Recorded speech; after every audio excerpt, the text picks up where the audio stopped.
Hey Linda, hey CB. Yeah, I watched a couple of streams this morning and ate some homemade pancakes and eggs and thought felt like painting, so here I am.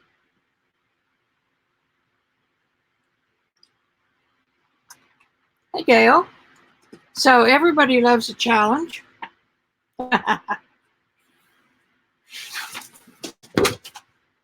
I think I've started to craft a lunch over here. Okay, everything balanced. Don't breathe. Don't breathe, Linda Wessel.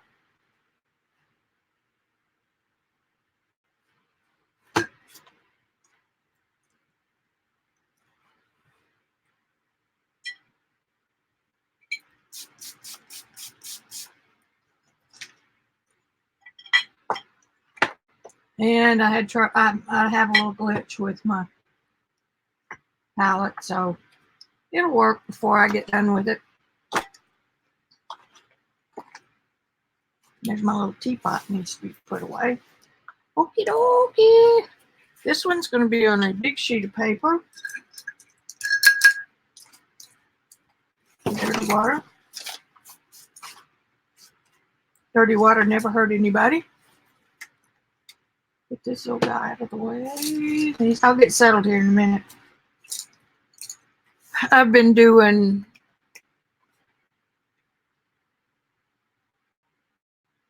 electronic stuff for a few minutes, so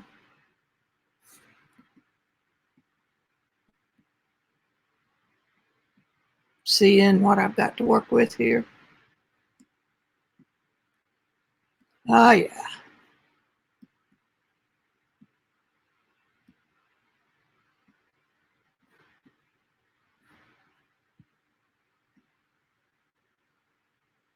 What I'm looking at now is how I want a composition to be, and that's pretty darn square.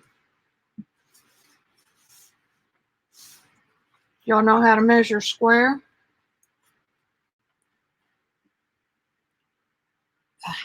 Use the wrong one.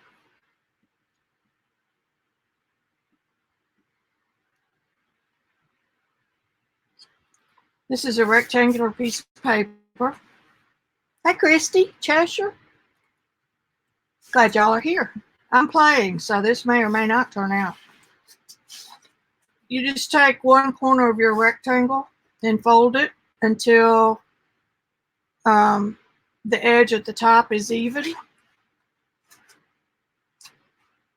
Then I'm going to make a mark.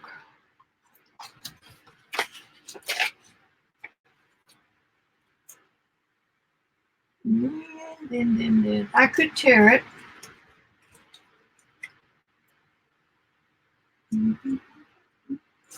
Right in front of you. But I'm not, because just in case, just a real light line. Because, you know, I may need it. In fact, I probably will need it, but because I really need to leave a little bit. No, I don't. If I want a bevel, if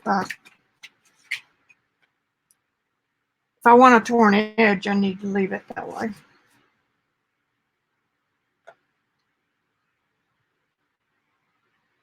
My brother took this picture, and he's a professional photographer. I have permission to paint his stuff.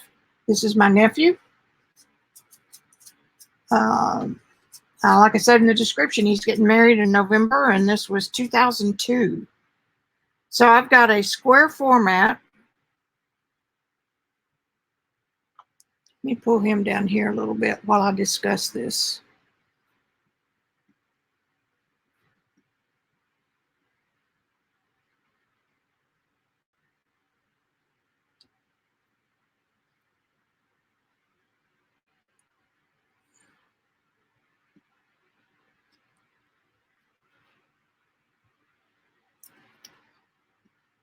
I'm going to get this an easy measurement for me.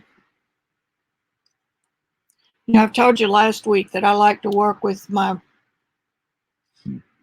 source photo. Quit going there, damn it. With my source photo, the same size as what I'm going to paint.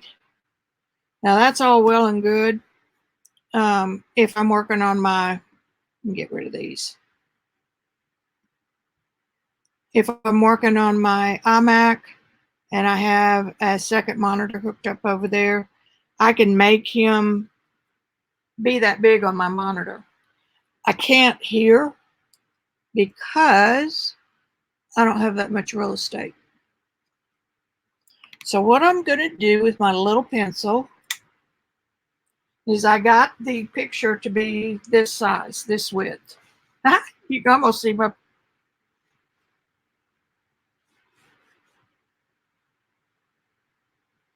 See what this does.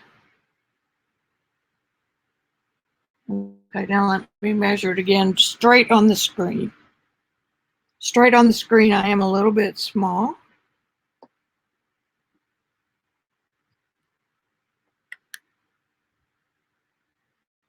Okay, so that's about what I'm dealing with for overall picture. So I'm going to take this and I'm going to measure 2 times.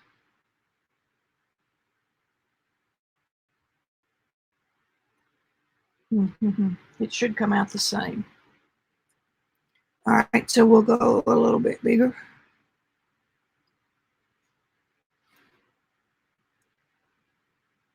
No, you know what? 2 times is plenty.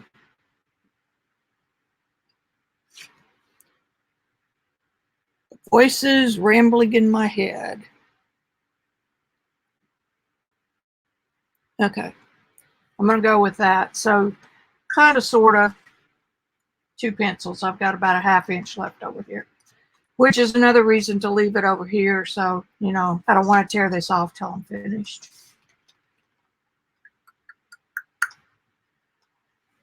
And I'm going to fudge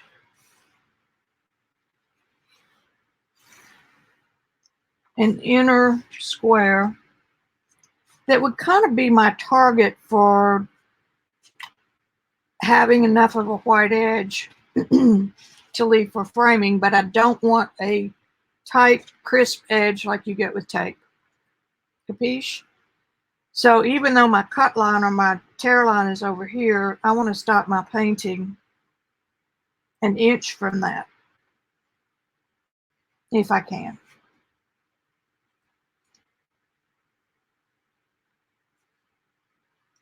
And I'm a member of the Pencil Line Left Showing Club in watercolor, especially now that it's so easy to take a giclée print of somebody's watercolor painting. And even the experts at the American Watercolor Society can't tell it, and so they give them awards. So I'm a proponent of the pencil lines. Yeah, it is kind of nice. All right, so now what I can do is I can measure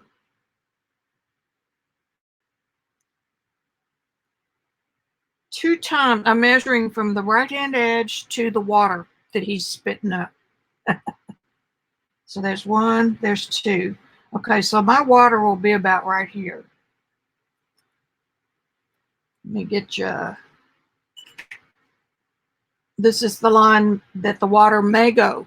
All right, and then I can measure from the water on the left side to the straight line. And there's 1, and there's 2. So I'm outside my little tentative line about 5/8 of an inch, just so I can stay aware of what I've got going here.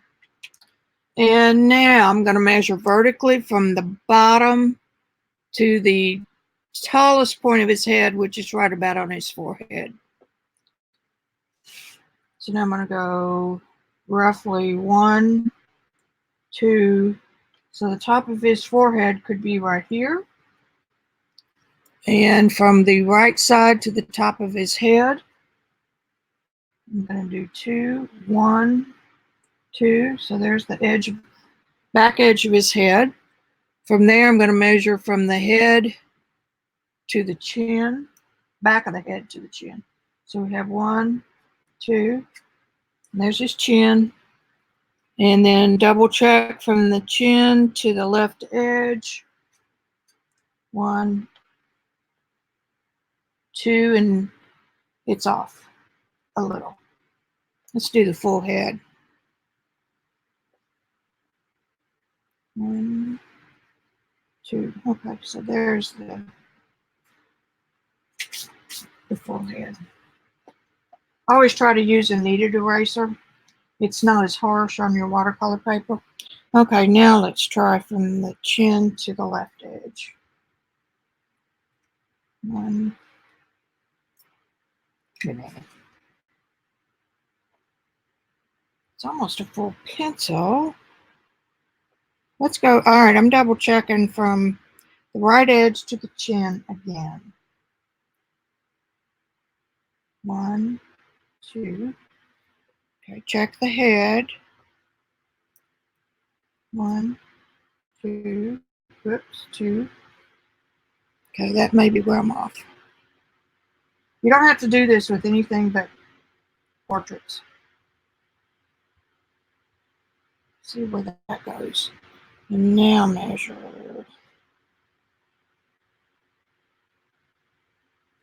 1, 2. Okay, so this is my mark, not this one. The oval of his head, I'm going to go right where the bridge of his nose goes to his chin, and it's a line about like this.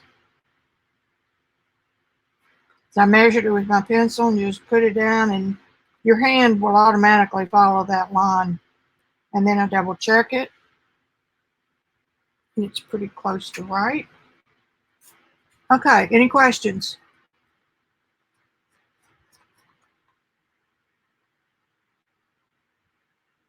Oh, okay, I forgot. I was in here trying to draw it for me, and I don't think you can see anything yet. All I've got on there yet are tick marks. I will move it as soon as I get a drawing, okay? So I'm down here and I measured here.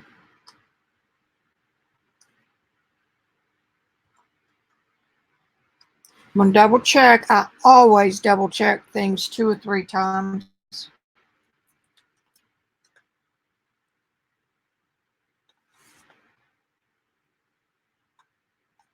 What the hell?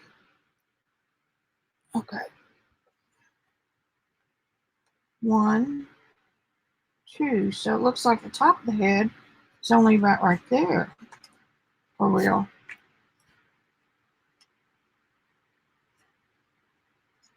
All right, so here's the back of the head.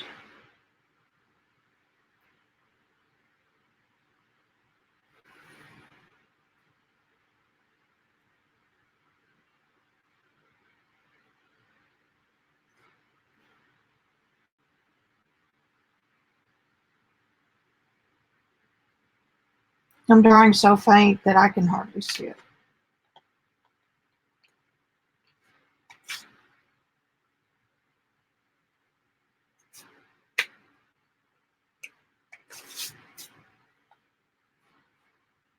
Okay, now measure on the angle from here to here, very close. Okay, so the chin comes down about like that. I'll be with you in just a minute. I didn't decide to do this until Zondra cut off. Now the water up to his face. 1, 2. So here's my horizontal sort of line for the water. And it curls around here. Like so.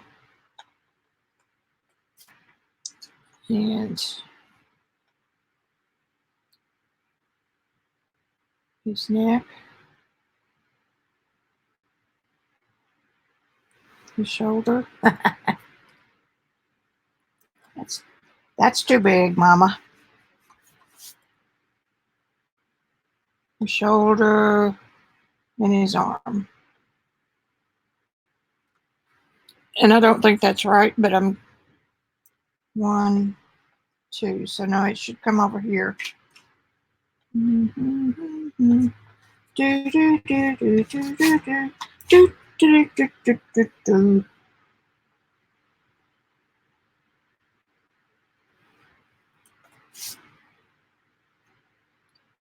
And then we have an underarm.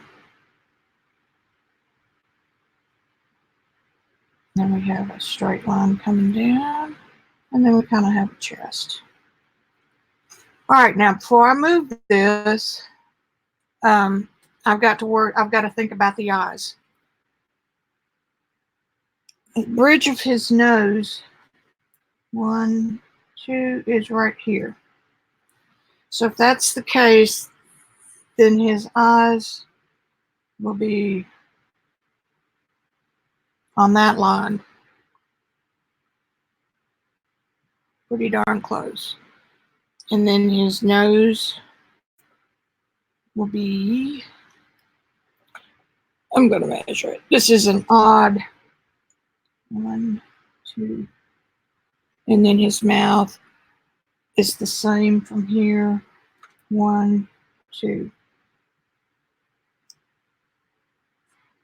This is the bottom of his mouth.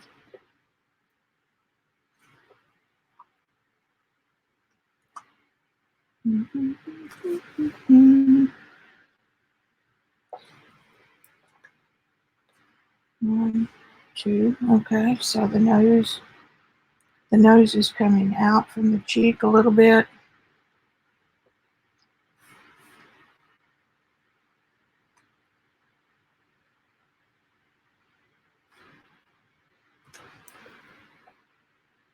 I got to get these key parts right. 1, 2. Okay. I think I'm ready to bring y'all back in. Let me bring this down.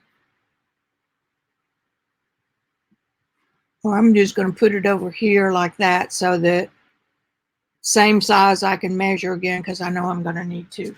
All right. Here's what I've got.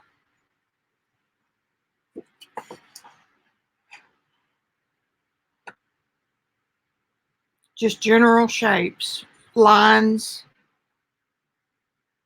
not really a drawing per se. Because I kid you not, my attention span doesn't really allow for a whole lot of that. Now the eyes and the nose and the mouth are all parallel to each other. That's on a basic head. Then I drew my center line too low. It should be more like that.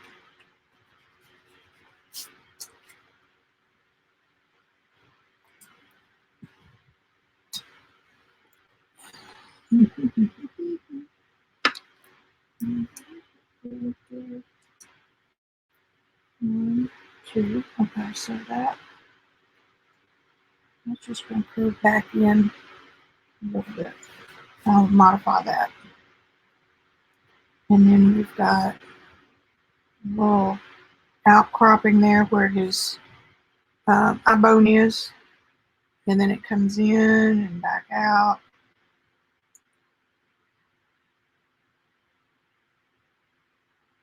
About like that. Now I'm going to measure, let's see, from the top of his head to the top of that nose. 1, 2. It's not quite right. And I'm going to choose to make it the nose right now.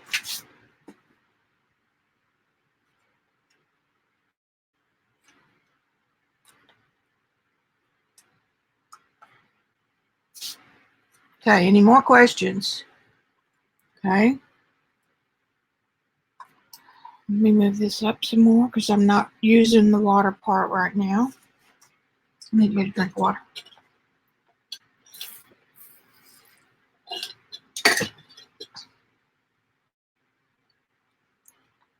What I'm measuring right here is, let's see, it'd be really right here. If you take your thumb and forefinger like this, and you measure from your chin to your hairline, you will almost get this much measurement. So that's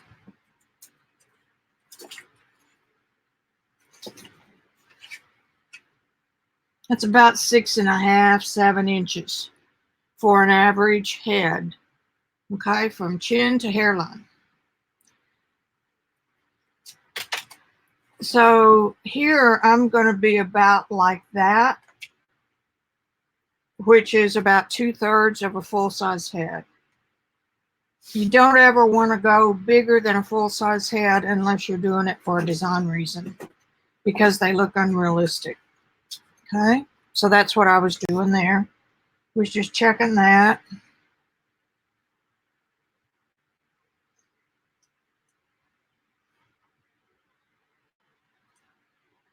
His little nose, maybe. And I may change this 2 or 3 times before I get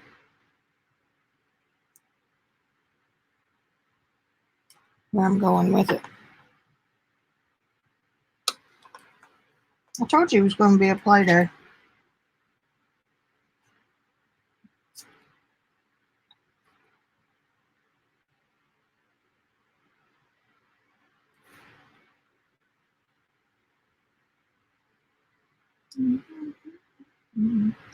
Now the eyes.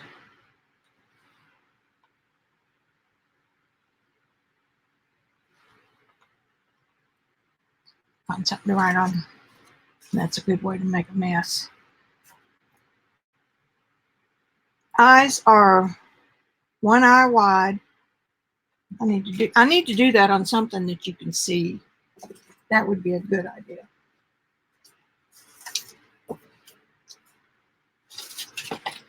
Bee paper to the rescue. And we need a pen. Let me just grab this. Okay. Now this is standard face. You got an eye. I usually try to go about 1 inch wide. It's a little bit smaller. Okay. Then you have 1 inch between them. Then you have that other eye. And then you have 1 inch. That's the side of the head. And you have 1 inch. That's the side of the head. So frontal face, you've got 1, 2, 3, 4, 5 eyes is a head.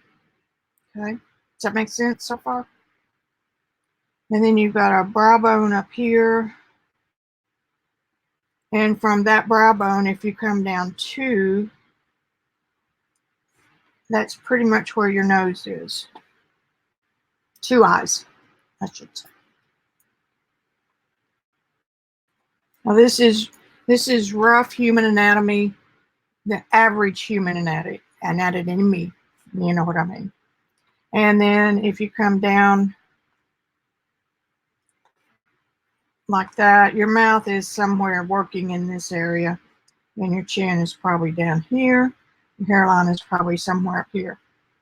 But when you turn that, you end up with, like we're looking at on his picture, you're only looking at the shadow of one of his eyes, you know, portion of his right eye. And let's say, well, this one is,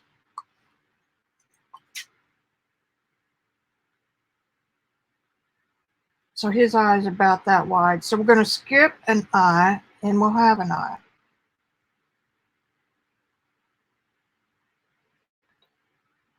And the nose is right here.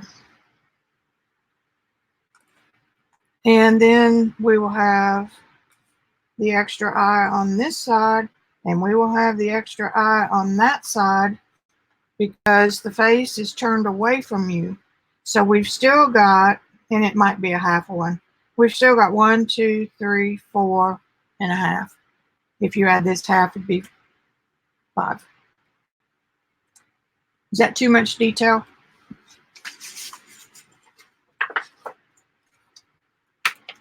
Well, I just flipped that thing into the greater beyond.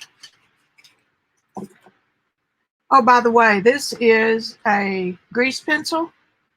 And I bought some Crayola Twistables. Well, actually, this is Sargent's. And I took the core out that was in there, and this is as far as it will go down. So I'm being careful not to break this. It's a whole lot more convenient than pulling that string and having that paper come off in a coil. So it works well for that. Let's see if I can put it back up without. Okay, so this eye, this would be where his little pink part is. And then he's looking.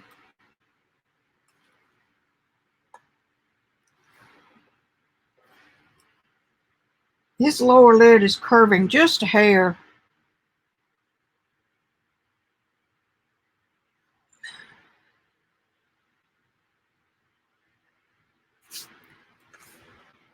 You just barely see his eyelid. I mean, his eyeball.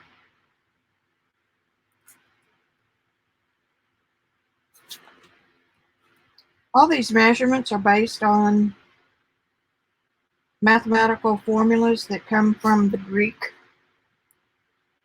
I'm going to check my measurement again. Oh, that's pretty good. And then his eyebrow. Eyebrows are not meant to do anything but follow the shape of that brow bone. And then on the other side, his eyebrow starts about right here. It's about like that. That nose is a funky.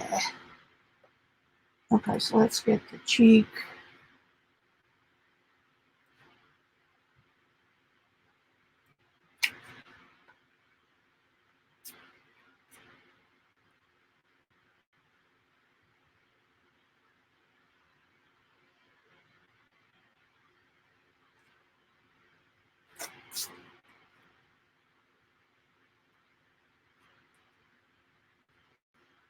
The nose I said was over here, so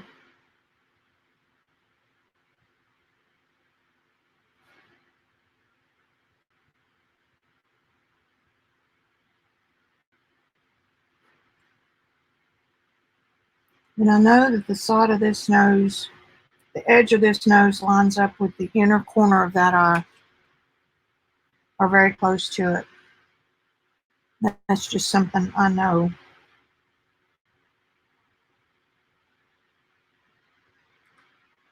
I gotta check that again because that nose is not right.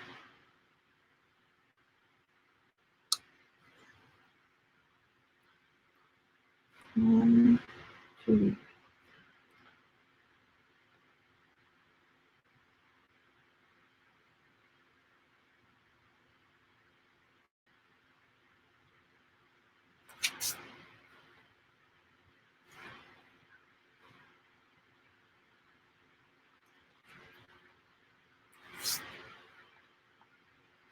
Here's the little nose from the tip straight across from here. 1, 2. Right here.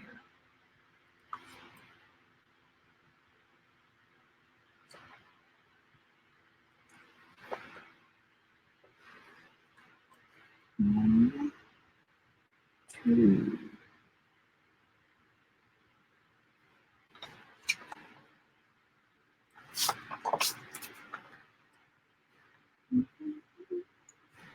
Okay, now we go. My triangle of light comes right like that. That might help make it easier.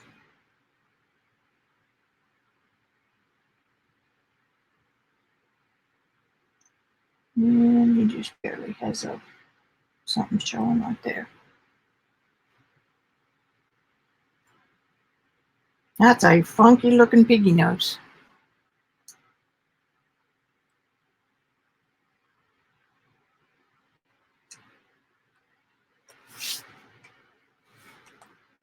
So that's the nose, and then the mouth comes.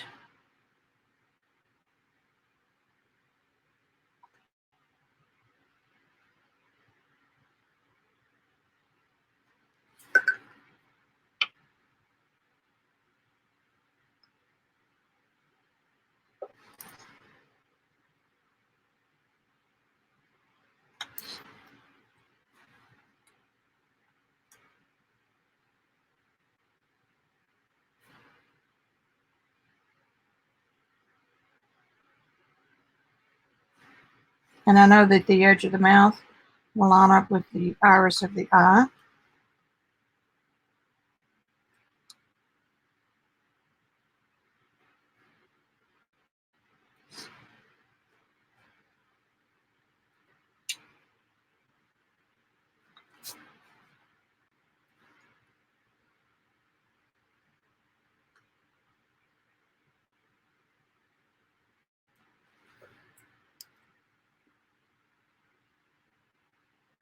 And right about here, it's coming 1, 2. So that's about where the bottom of it's coming.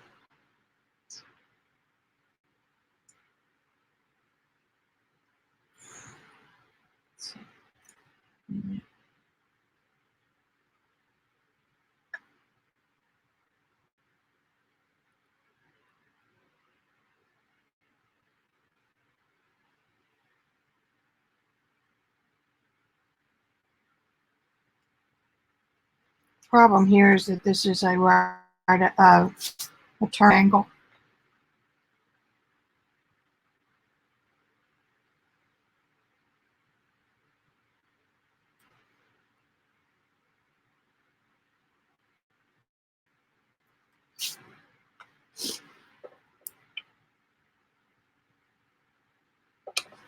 And then about 1, 2. So his chin's right there.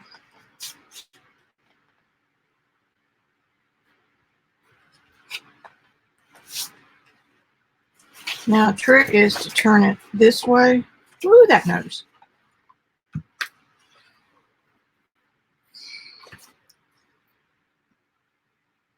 Transform. I want to.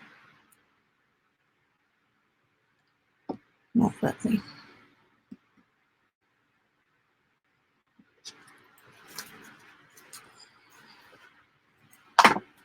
I'm trying to sit sideways. I would normally in the computer.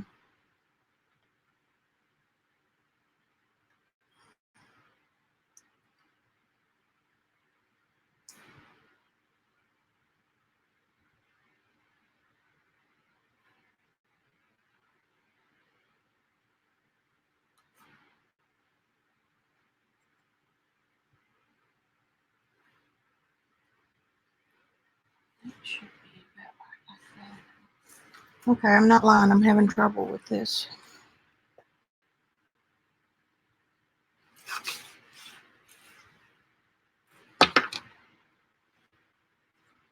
One, two.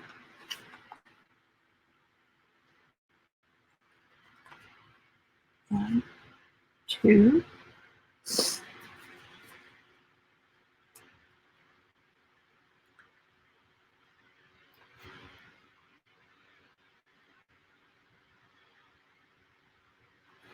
These, remember this line that I drew? Goes right through the middle part of that mouth and where the nose hooks to the face. So I think what I'm going to do is wing it from here.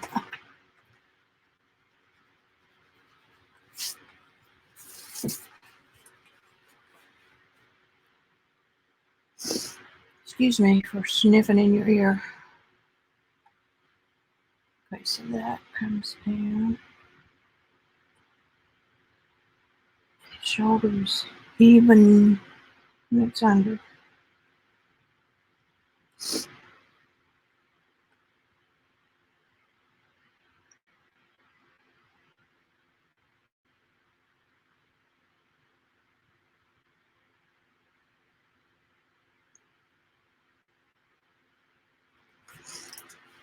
Okay.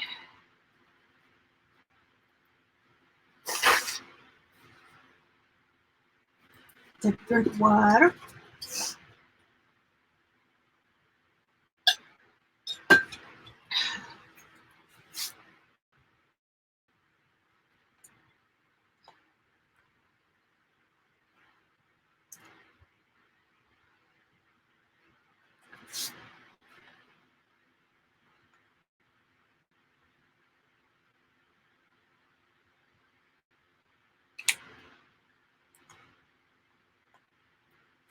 We'll move that down just a little.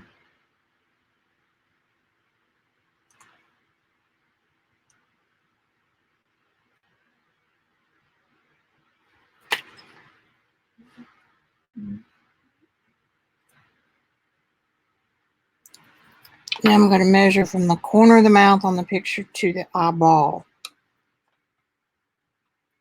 1, 2. So that means this one is down a little bit too far.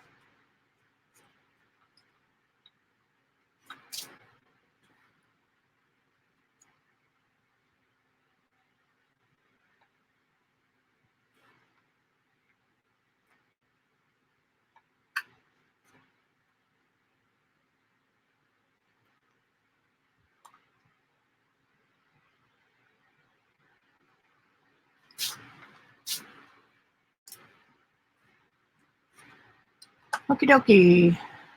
No, I can't rotate it in this.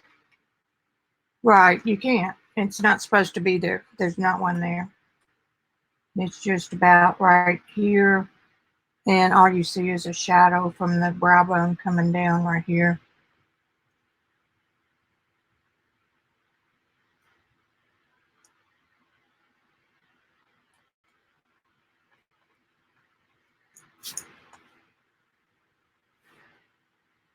That's an odd angle, which is why it's difficult.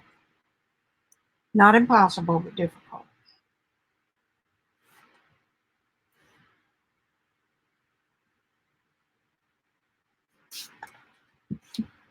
All right, anybody else got any questions?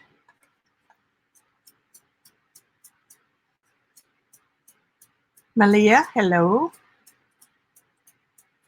I wish I could, CB.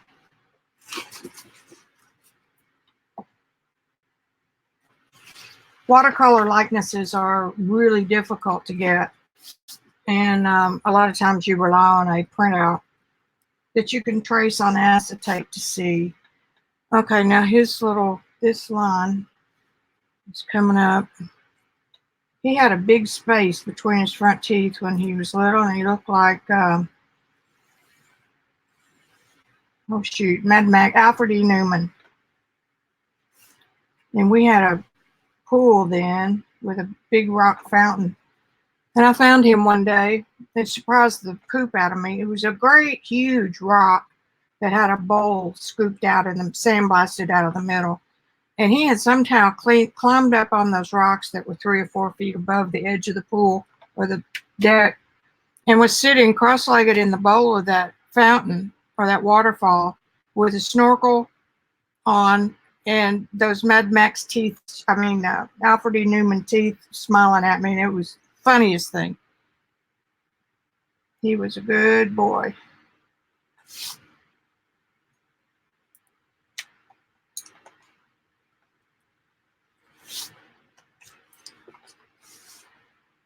And now I got to get into, let's see, hair.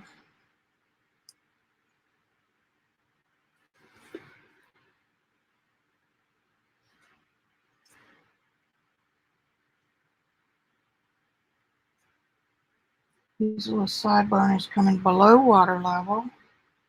And up here. And not like that for hairline. And then we've got the bright sun hitting him here. And then the water comes up. And then we've got some little loose hairs. And then right over here after his sideburn, it's about right there. Then we have an ear. And the ear hooks on where the eye is. And this is where the ear attaches to the head. The bottom of the ear is even to the bottom of the nose. So then the cartilage can be any size or shape it wants to be.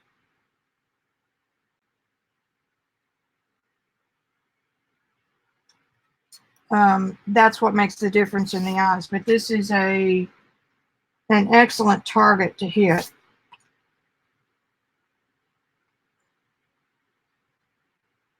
And we don't spend a whole lot of time on the ears because they're not the focus of this painting. We'll just acknowledge that they're there and go on. And then his ear is kind of the bottom of the painting, which is kind of real close to where my little line is. No, my little line's down here. That's okay. I don't care.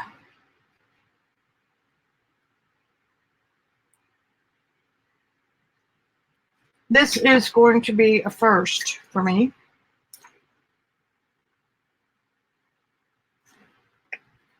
Let's get one of those big Mama Jammer brushes.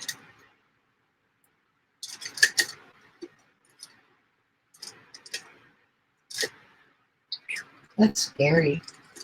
Even to me, this is scary. We're going for it anyway. Get that sucker wet.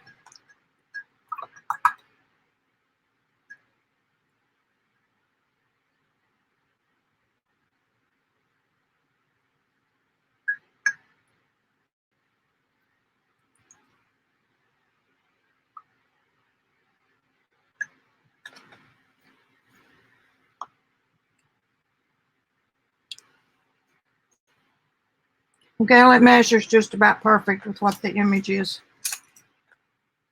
And it doesn't really matter.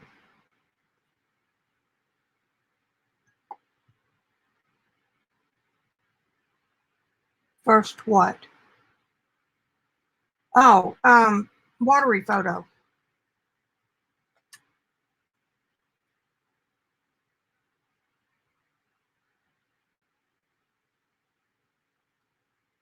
Is that what you were asking?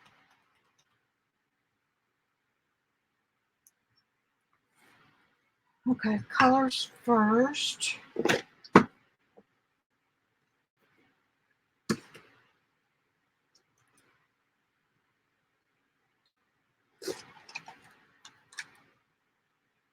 Yummy colors. And I need my blues to choose some watercolor, real watercolor. So I see a lot of greenish.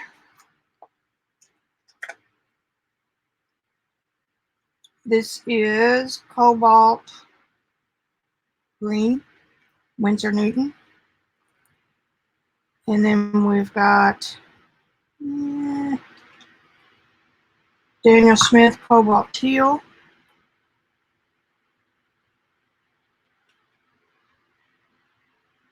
And we've got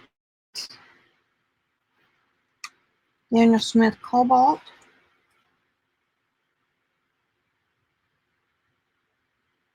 I think that will come very close to, wait a minute, I don't have the whole picture down. Let me look at it up here.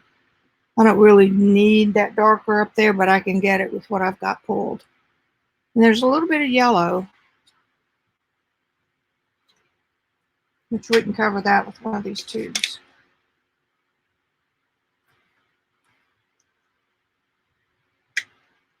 I'm going to add this one. This is cobalt turquoise, a little bit darker.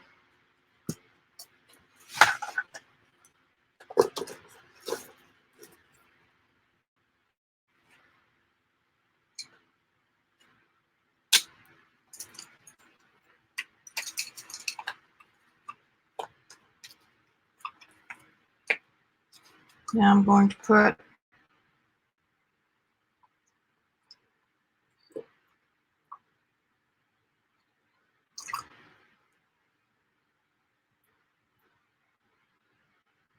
a dropper full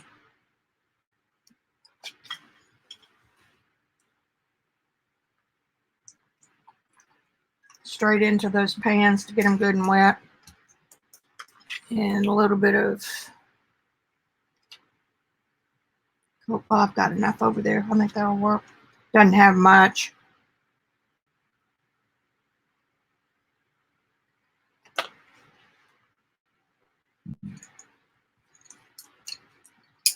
I want to check.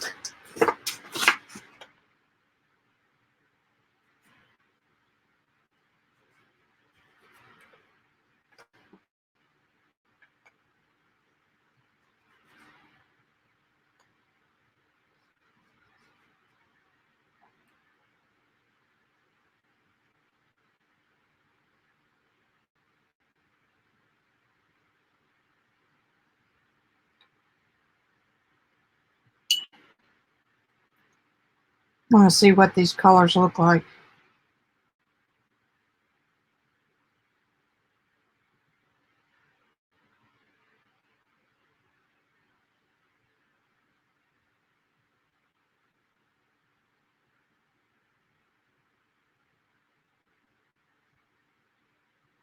Okay. Alrighty. These aren't in this picture, so they got wet anyway.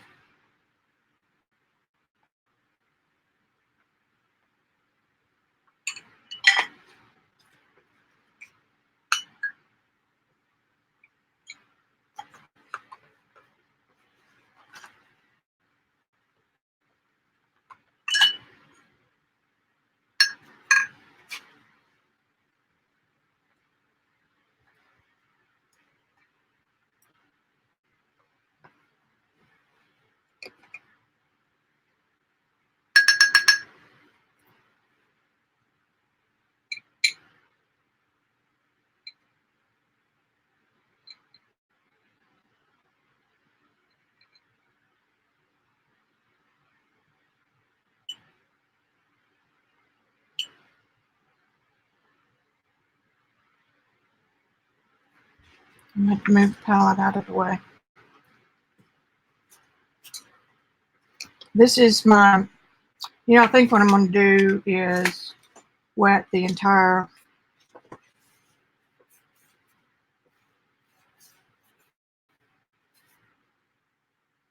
up to his body.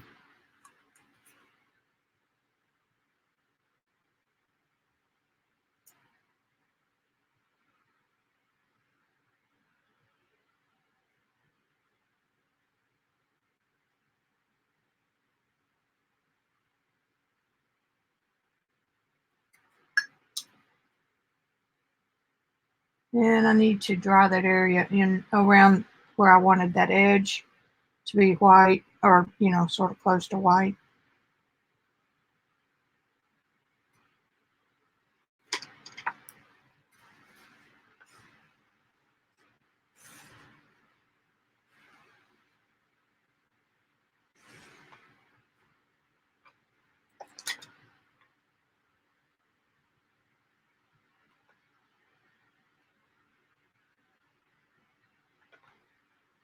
Okay.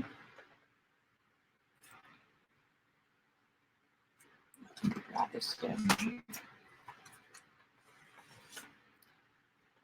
Smooth move, X-Lax.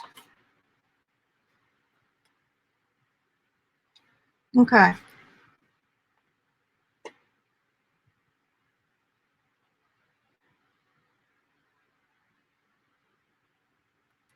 Now we'll let that settle just a minute and see how shiny it is. I'm going to let that sit just a minute, and then I'm going to do it again. And when I do this, I'm going to move that picture down because that's my source photo. I can't do it without it. See, it's running up here at the top. You can see that. You don't want that. I mean, that it just means it's not ready yet. We want the paper good and wet when we put that on there.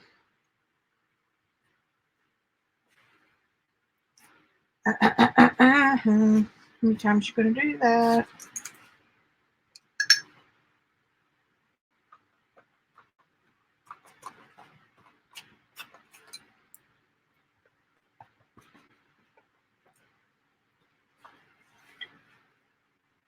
Like I said, I don't want a square line.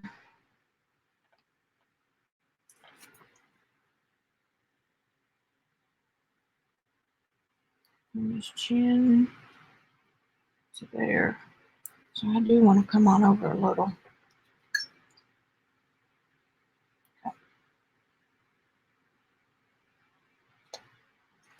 All right, let that all soak in.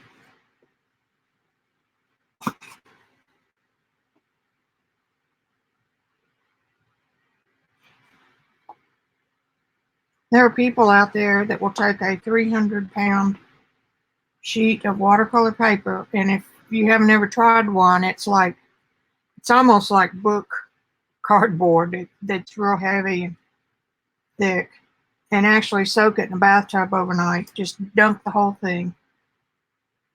And I've studied with other people who refuse to touch the surface of their watercolor paper with their hands. So they get a great big car washing sponge and just drip the whole thing with water. Some people like to get rid of the sizing and some people don't. So that's kind of what they're doing at that rate.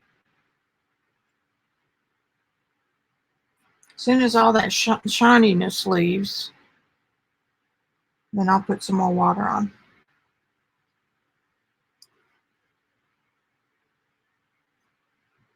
Any questions?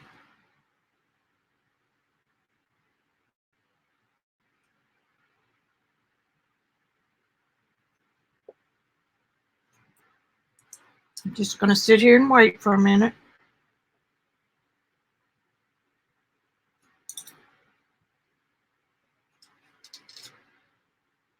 Yeah, I wish we didn't do cell phones then with cameras, and I was in the water, so I didn't have a chance to get a picture of him sitting in that. So that'll be one of those memories I'll have.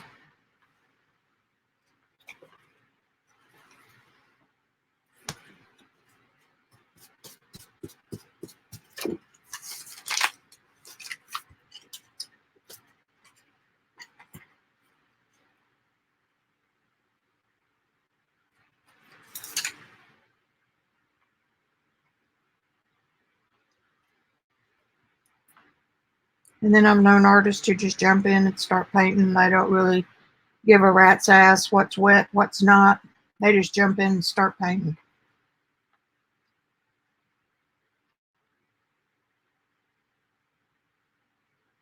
Now, the optimal time to put paint on paper is when it is shiny but not running. And then that'll give you an open time to work before the paper gets too dry. This paper right over here now would be too dry to paint on because it doesn't have any shine at all. Just a little. This over here would be optimum.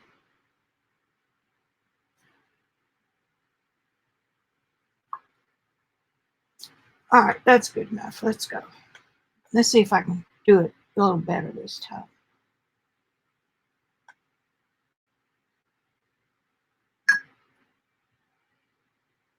Take as few strokes as you can. You don't want to scrub the paper at this point, or at any point for that matter.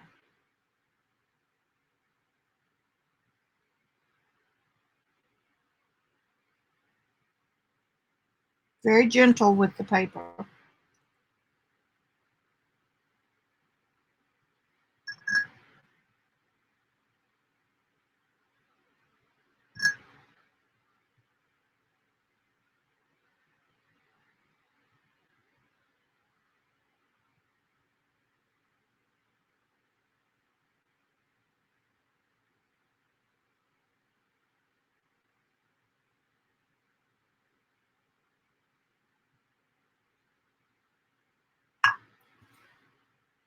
Get the runnings going.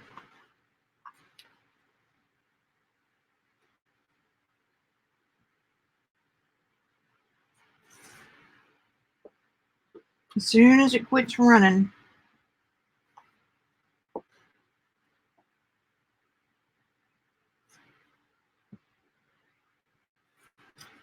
we'll be ready to go.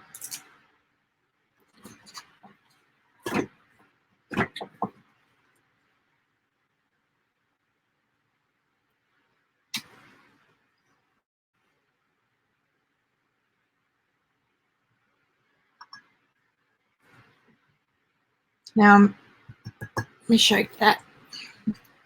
This is a G. Should I put what size it is? And this is a Escoda size 18. So maybe a 20 or 22.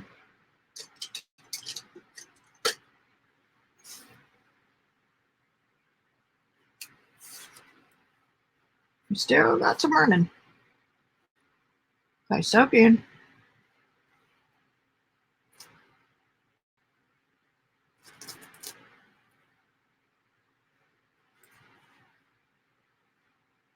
Now I want to show you, I shook this brush off, which will get out some of the extra water. I want you to watch how much of this little puddle I've got it'll soak up.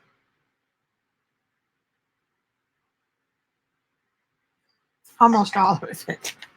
All right, now I need to move my picture down where I can see it a little better. I apologize, but that's the way it's going to be. Make sure my color is about right, and it is.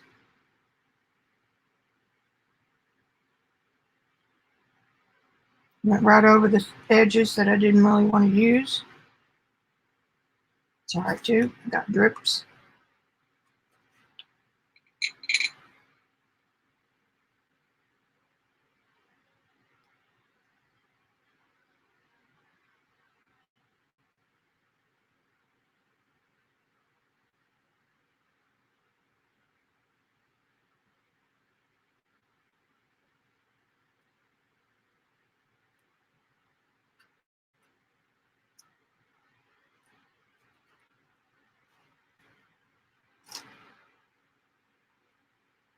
It gets a little darker as it goes up in here.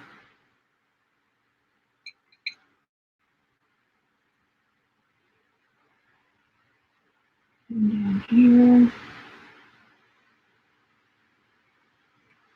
It's probably a shadow from, but it helps frame the picture, so I'm using it. That's that bit right up there at the top.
And then I've got the Kleenex.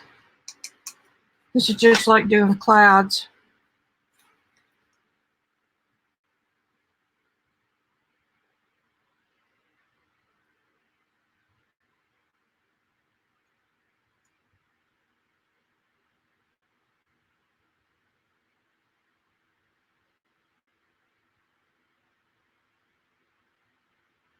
And now I'm going to use my synthetic, which is dry. And I'm going to pick up some of these smaller. I don't have very much down in here. I guess it moved.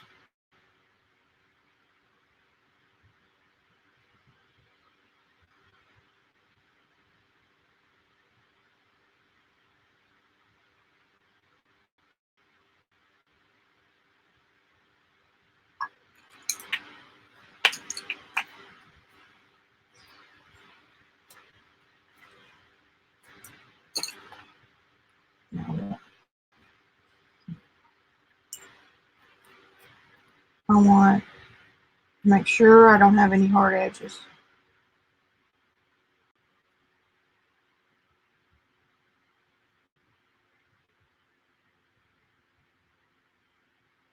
Okay, now that 100% bird's eye all natural paper. Then I'm going to make some little lines.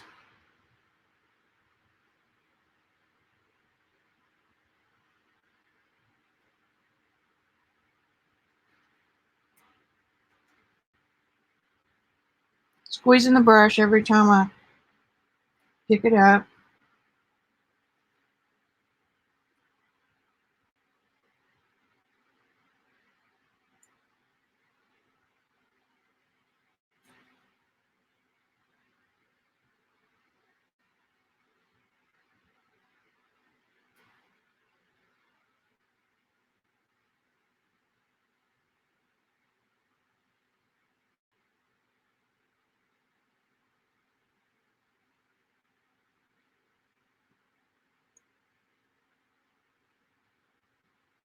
I've always wanted to try one of these kind of paintings.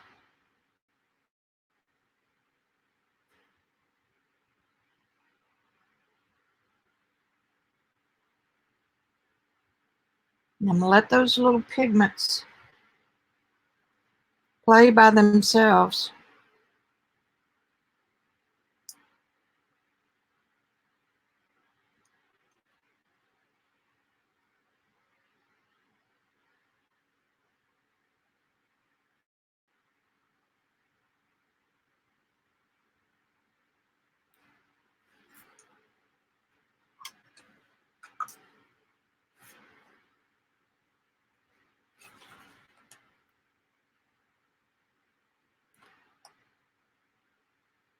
Tone down that blue just a hair.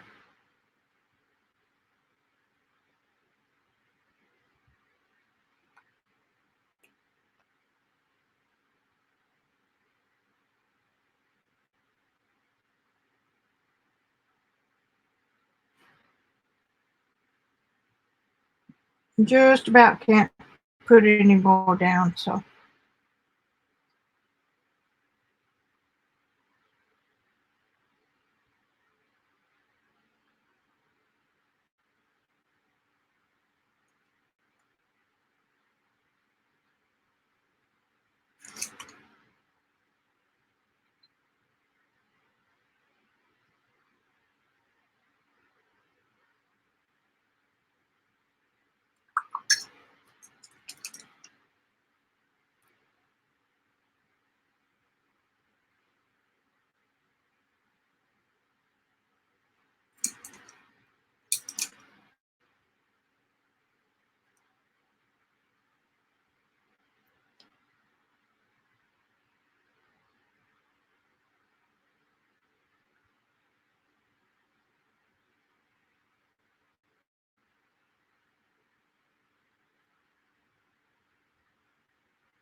Not everybody wants granulation.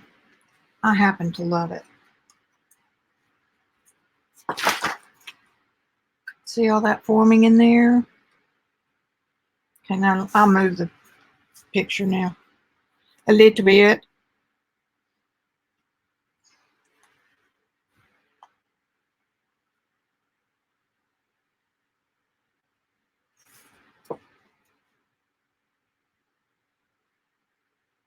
Come on, focus.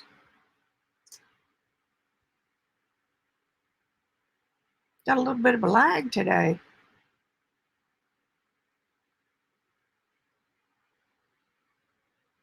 A whole lot of a lag today. Okay. Just wanted to see if it can focus anymore. Trying to make sure nothing pools. And it's a whole lot easier to do that when your paper's not taped down.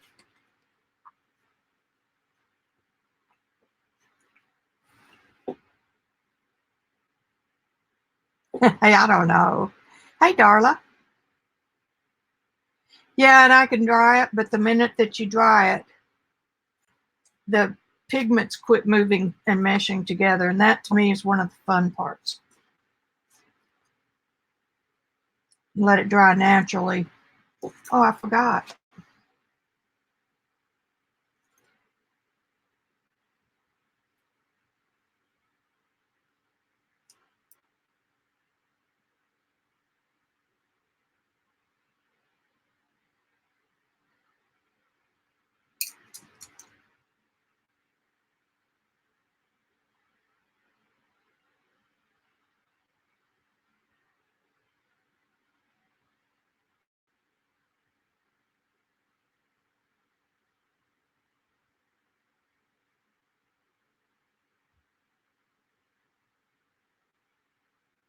Yeah.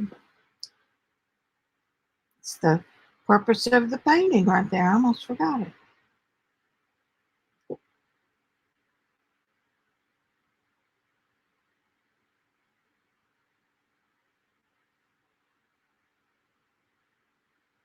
And that was pretty well straight. Oh, it splintered off.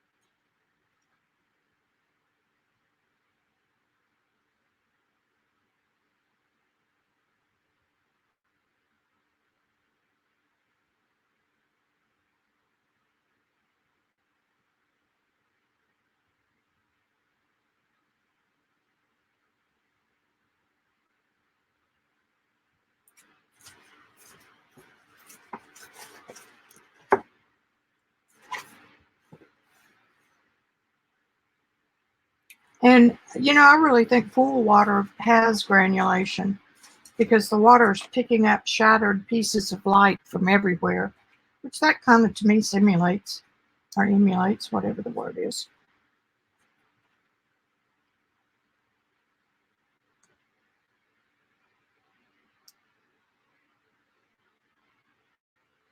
If I have to through here, I'll put a little bit of gouache to help make this sparkle.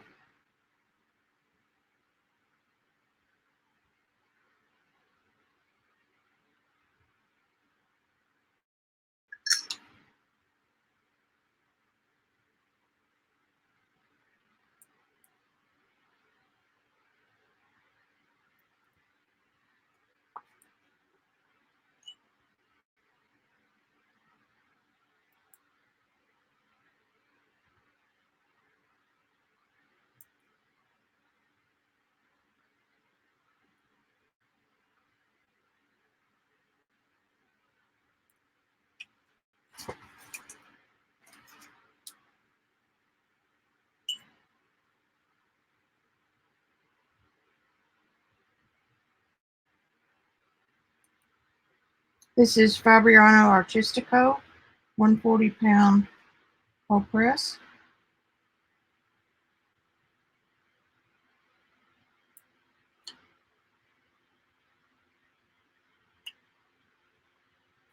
I waited too long on that. We'll fix it. Watercolor is a dance. Slow down, hurry up, watch that spot. Oops. I'll get another tissue.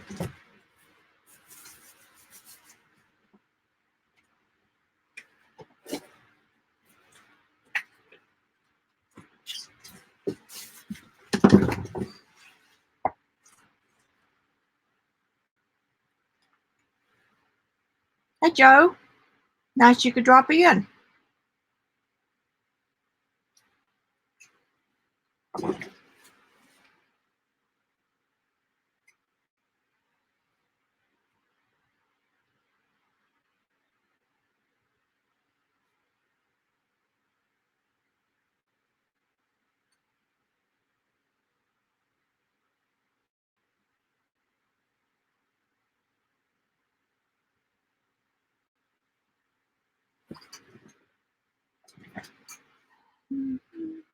Mm-hmm. Yeah, let you dry over there now to move anything. So, I'm going to let this sit for about 2 more minutes. And then I'm going to get the hair dryer out.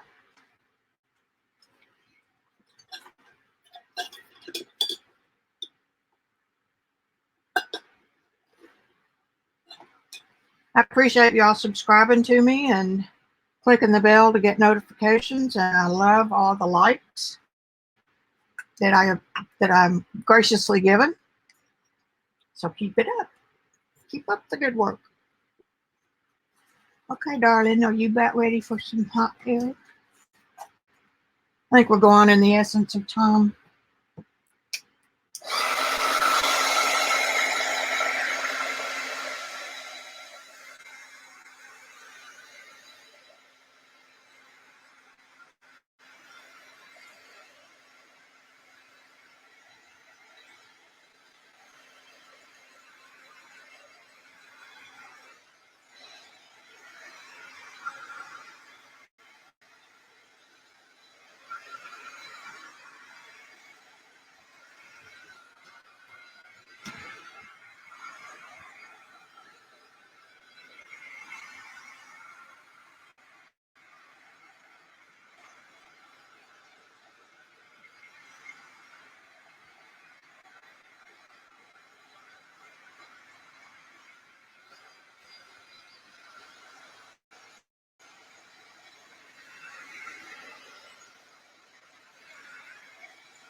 Okie doke.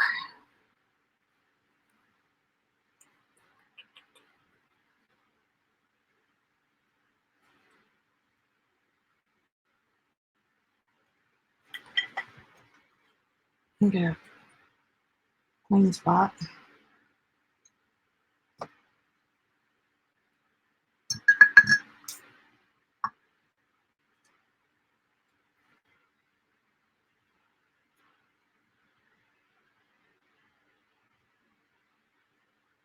Look at that granulation right in there. And that's from this Daniel Smith Cobalt Turquoise. Isn't that neat? I get excited by granulations. Granulations.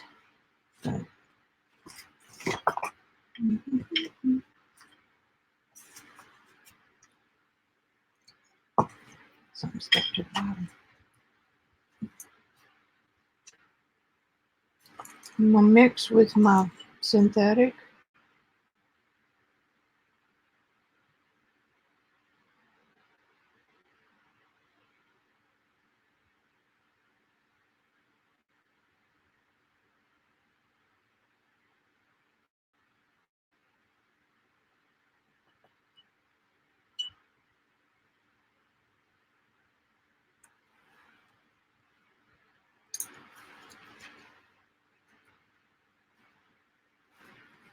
Did you see what I did here? I mixed my skin tones with red, yellow, and blue. Whatever combination of red, yellow, and blue, usually that I have handy. So I used this cad lemon that I had. I used this core scarlet. I believe that's what that is.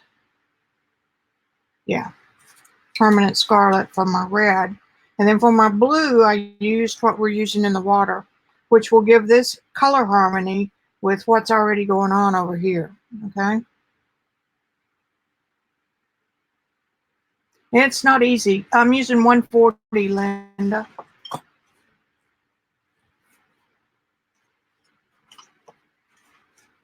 Okay, now I got to move the picture so y'all can see. I'm going to do a little bit on the flesh tones.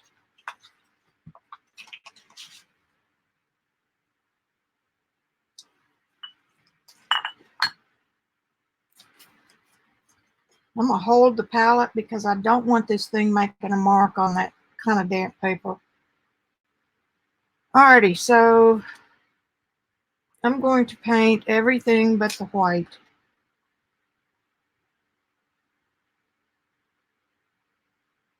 And I'm going to have to mix some more because it traveled.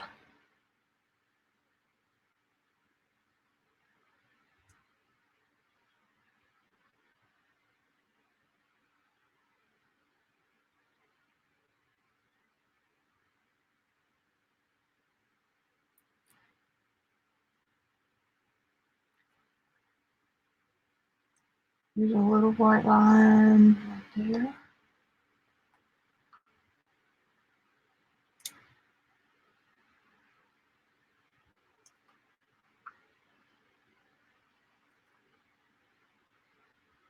And there's one right above his eyebrow that I missed. Well, shit. Sorry.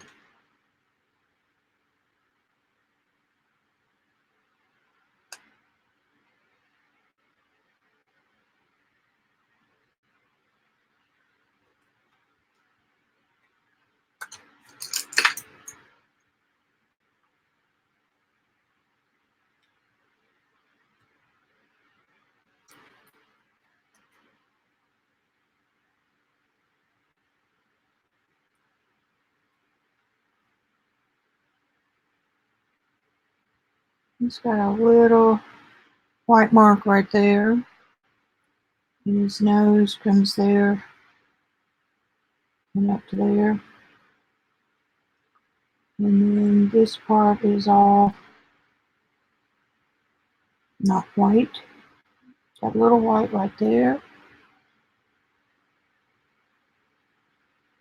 And the nose comes up at some point. Right in there. And then his eye socket's there.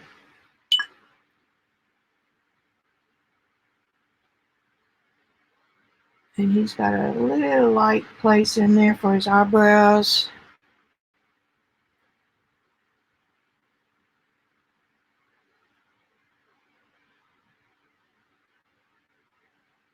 He's been out in the sun. He's a ginger, so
gotta be a little bit careful through here because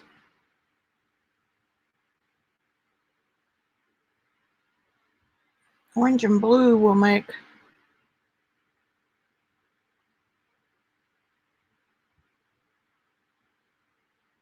a little brownish color, which is kind of what he's got in this water. The parts that are underwater are a little more blue than they are skin tone.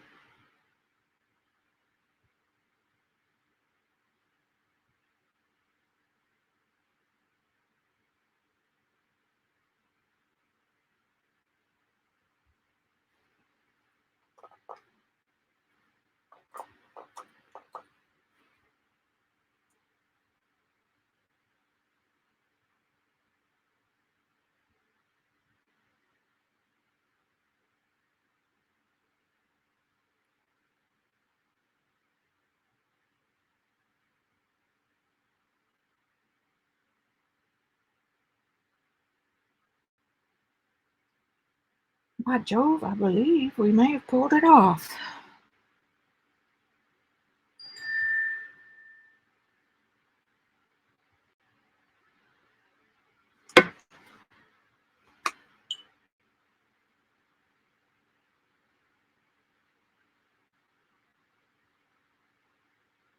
My pick and your foot? That's interesting. Linda, it was all this paper is over in that flat file by my pastel easel, and I have to move the floor to ceiling easel to get the drawers open, so I don't go over there very much.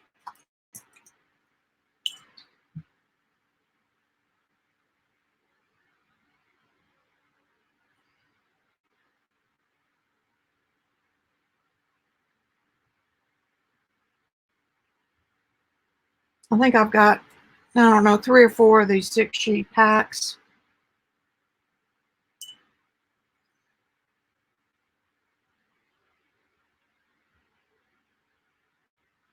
So I might as well just get them out and use them. I also found some Waterford in there that I didn't know I had.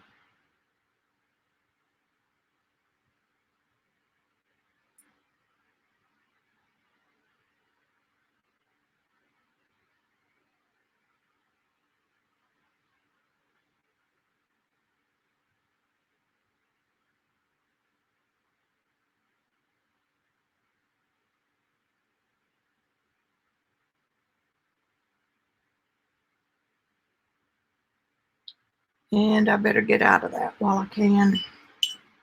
Like I said, he's ginger, so I'll take a little bit of that Quinn gold and some of this yellow and some of the blue.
Well, if I don't use it, Joe, um, yeah, yeah, I know I do need to. Um, and it's just been in the last few months that I felt like my watercolor had improved enough. And I've been painting watercolor 15 years, so you never master watercolor. I don't care who you are.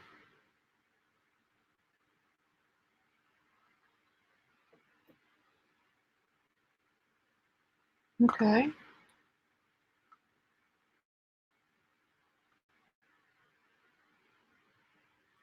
Now I can add a little more of a red to that.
Now that will dry lighter, so don't panic.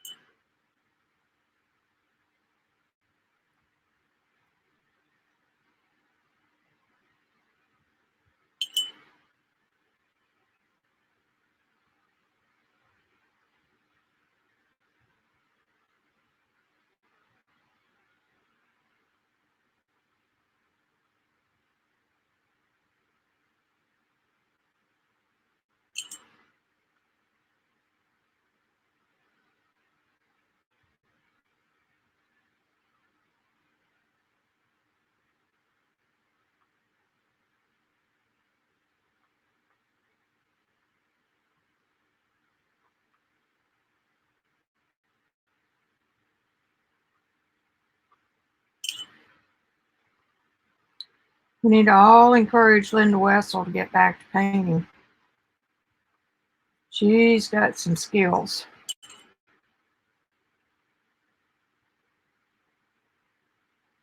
Hey, Linda, you need to take a picture of that dog you did that was real watercolor with brushos. I mean, it had brushos in it. And post it on my group, Axully.com,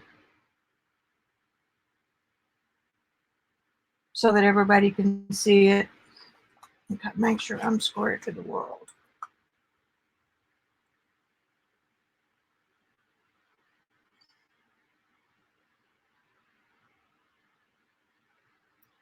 I'm just painting shapes right now.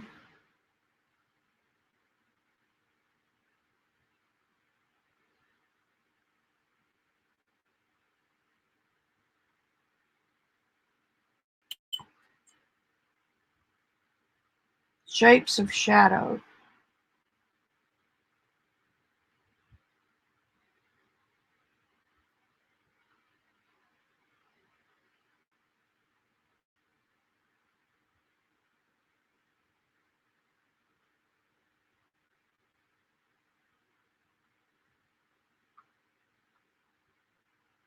This area right here is the darkest.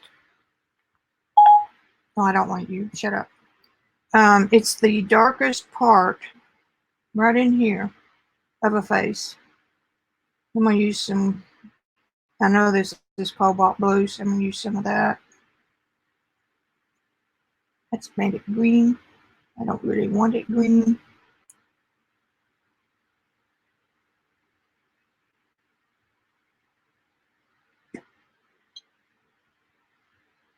Just want a dark, muddy, brownish color. Not like that.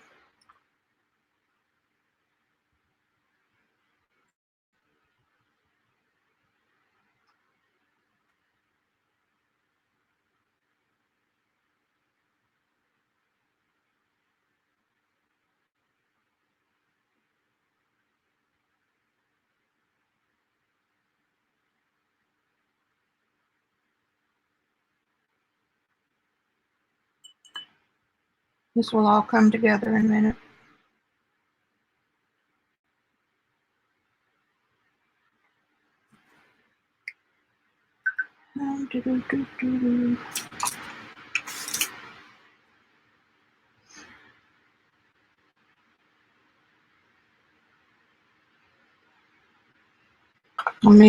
I just mixed some red, that crimson in with the brown.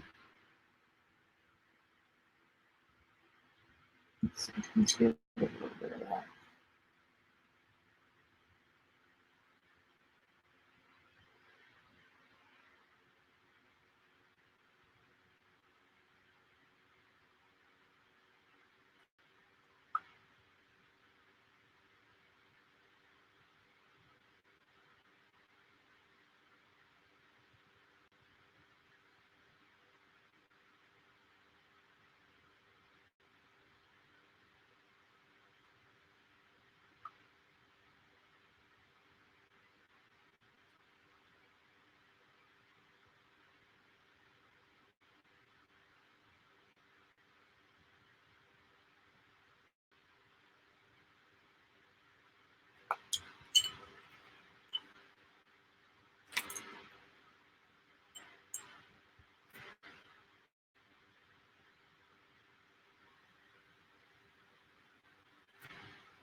The area that I'm painting right now is the muzzle.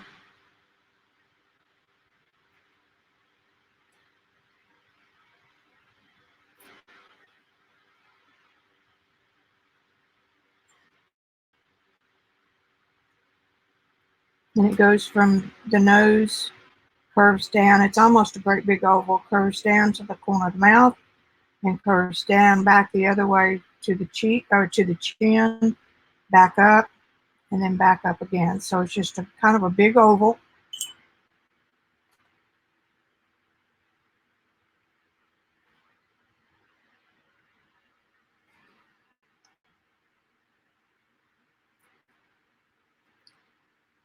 And then we've got some of the darker.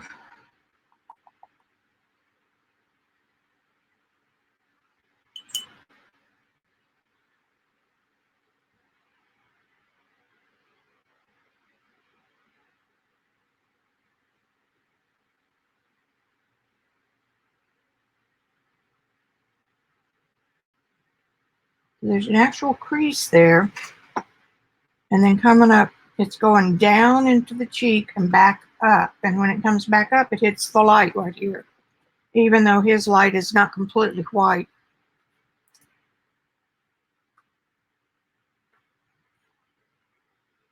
Teeth are never white.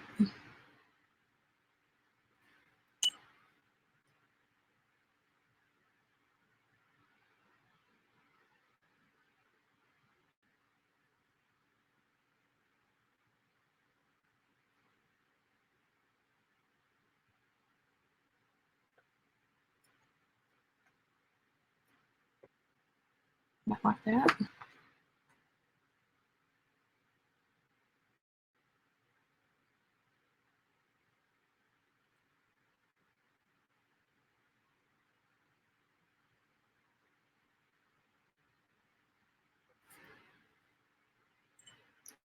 Neither are the eyeballs.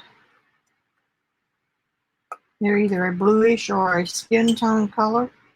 Never, never, never, ever solid white.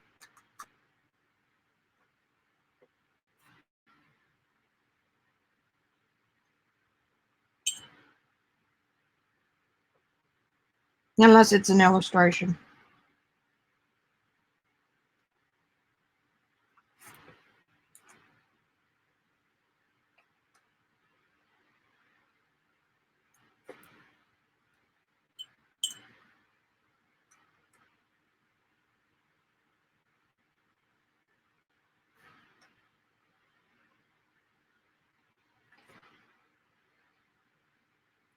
Where the bridge of the nose comes down right in here, you have a cool color because this is going away from the light. The brow bone sticks up above the eyes. And it's there to protect your eyes from spears and rocks and stuff when you go out to catch big elephants. Or not elephants, woolly mammoths. That's it, woolly mammoths.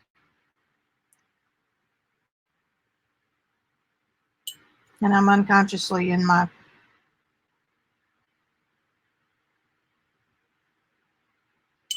synthetic. That's okay. These little areas are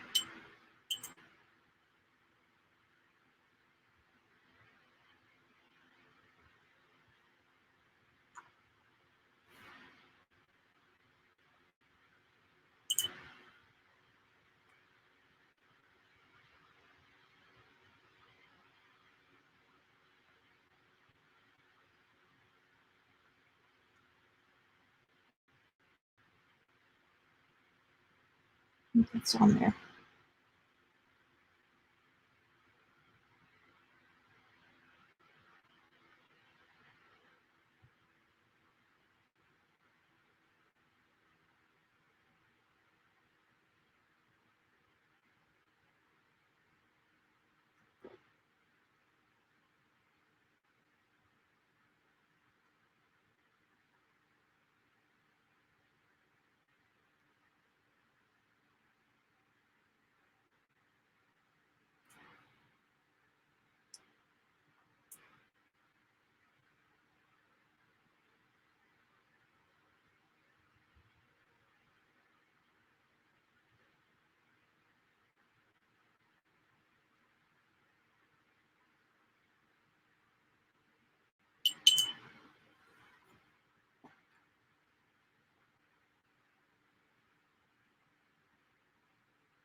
The upper lip is always dark because it's away from the shadow, where the lower lip is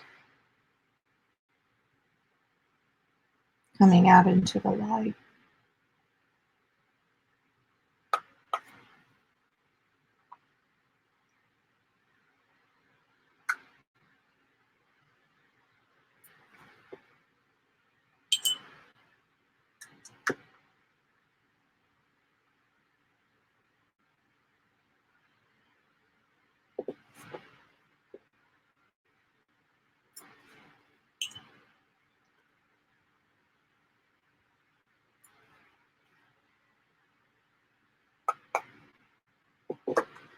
Okie dokie. Now, how now, brown cow?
Got on the white right there.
being real quiet right now. Gotta.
Huh,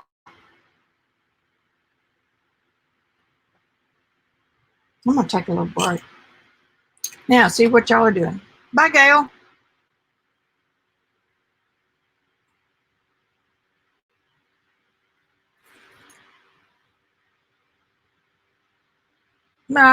Joe.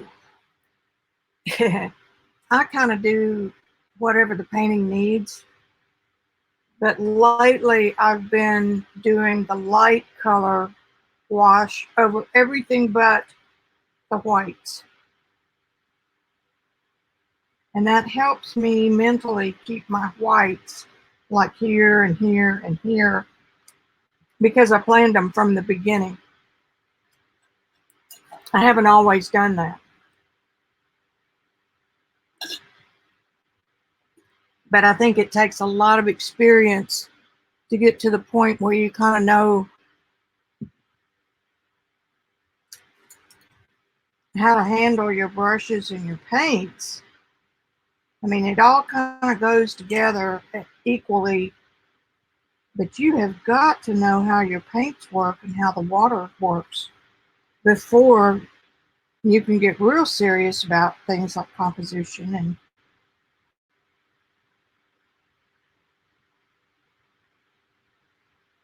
does that make sense? And that was kind of my problem when I started, was because I didn't know any of it.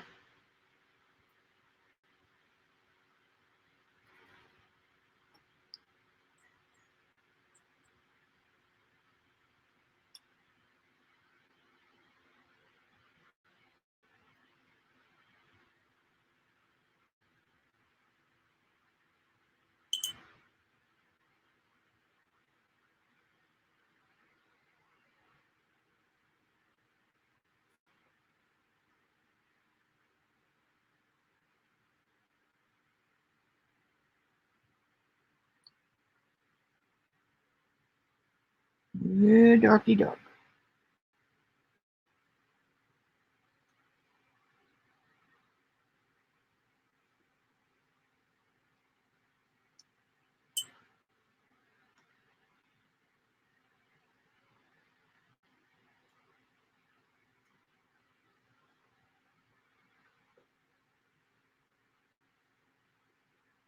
Real darky or dark.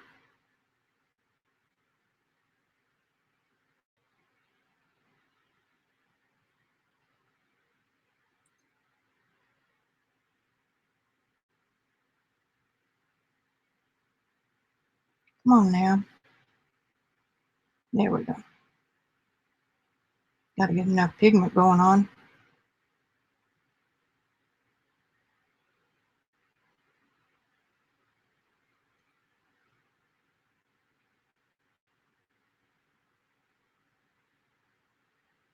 I knew that was going to do that. That's a strong color core.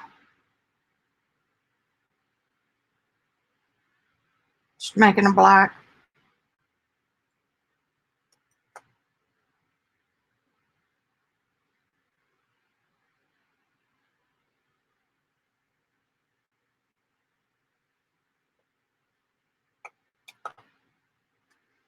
So that's not right. That comes up way up here.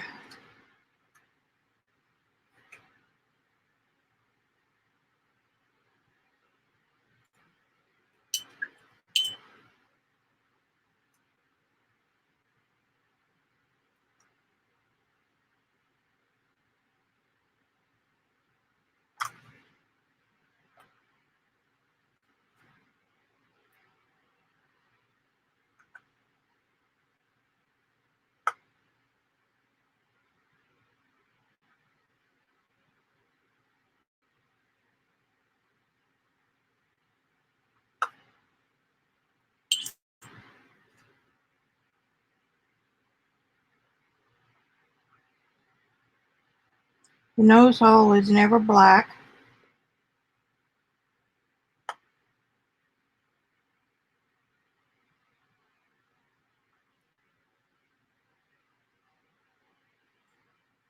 And there's a lot of blood flow in the nose, so it has a lot of the cad red color, or this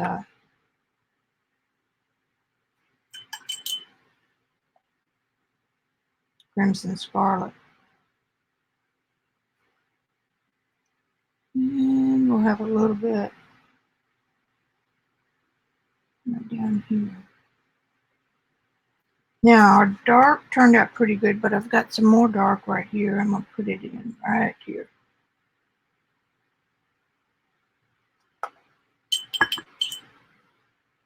And pretty good over here. Could use a little more.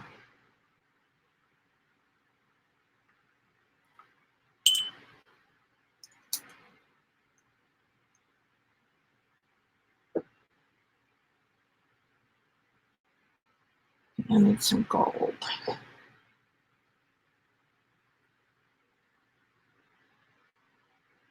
Some yellow.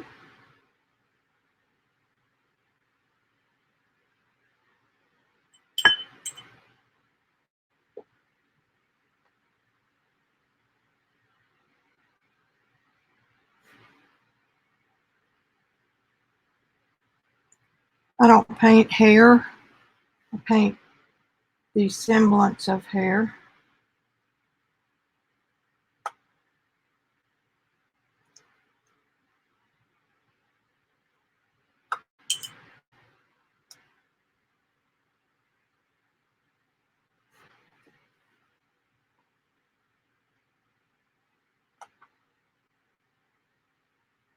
I paint shapes of groups of hair.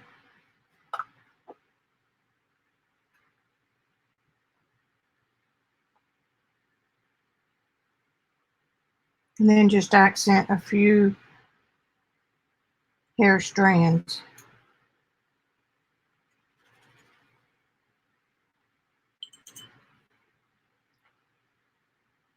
Now he's got a lot darker over here.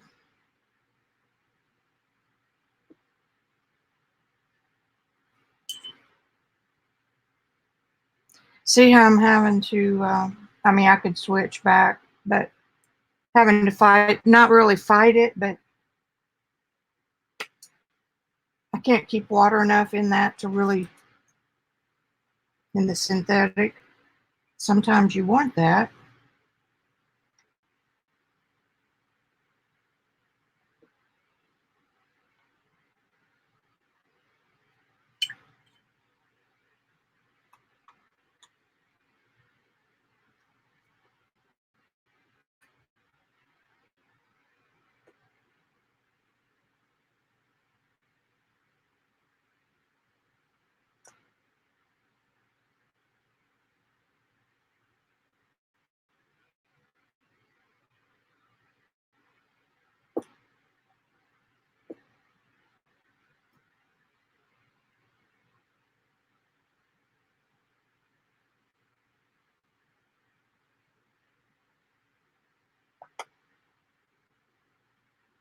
The ear also has the blood in it that makes it turn bright red in the,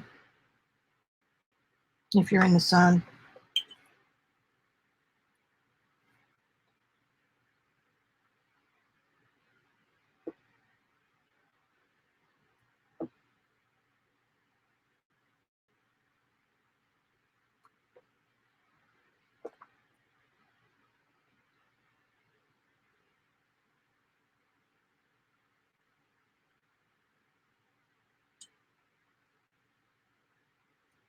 All right, we've got a problem right in here.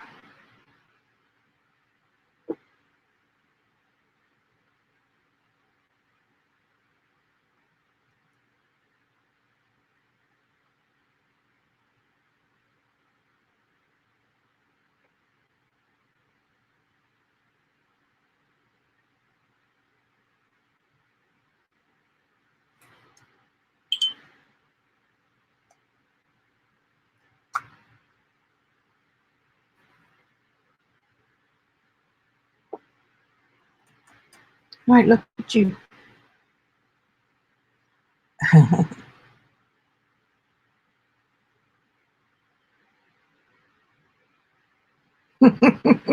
CB, you make me laugh. Joe, I don't think there is anything exists like an expert watercolorist. Hate to break that to you.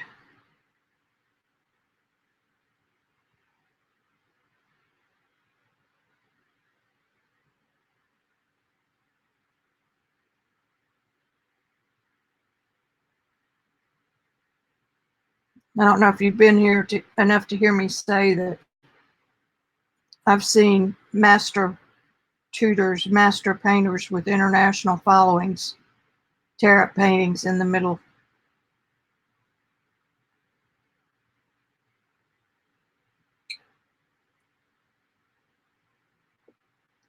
of their painting. Kind of like, whoa, I'd like to have that.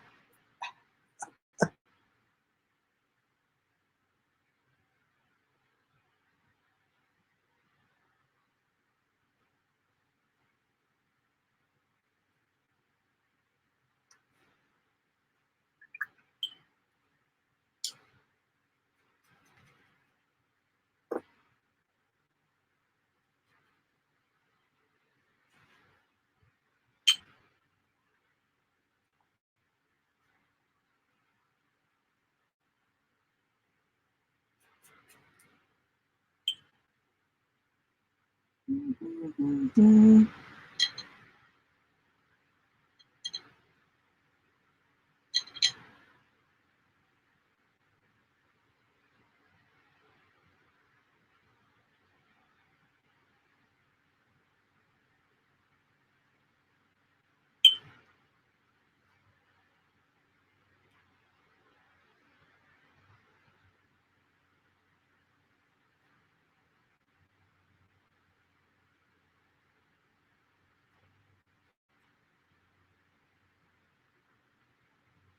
I hope you're watching the way I mix.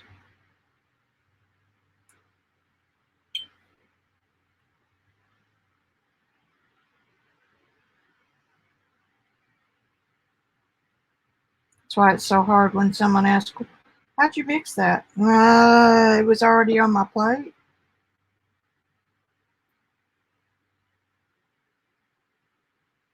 That's a pretty hard line right there.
Linda has taken some good classes from someone over in Joplin, an hour from here, and I can't remember her name.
helps a little bit shortening that chin.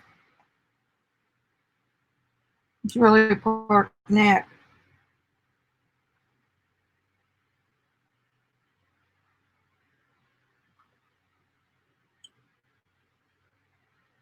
And he should have, it's not really evident in the picture, but this part of his underlip should be darker.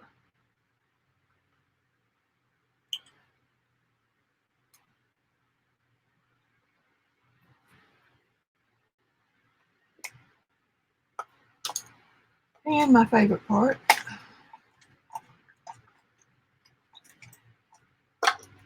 Kimberly made me clean up my desk.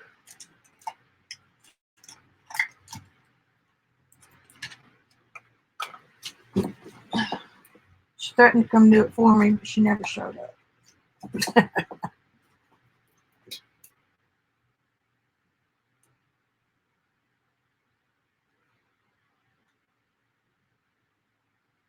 Oh, I don't want that. It's Wicki glue.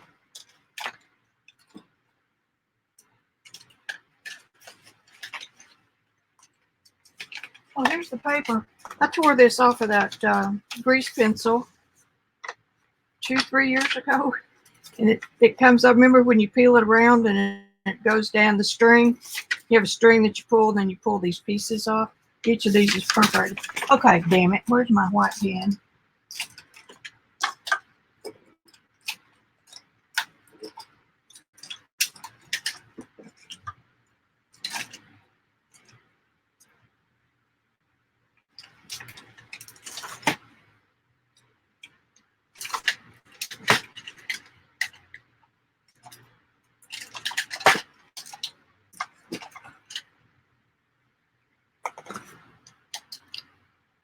There's one.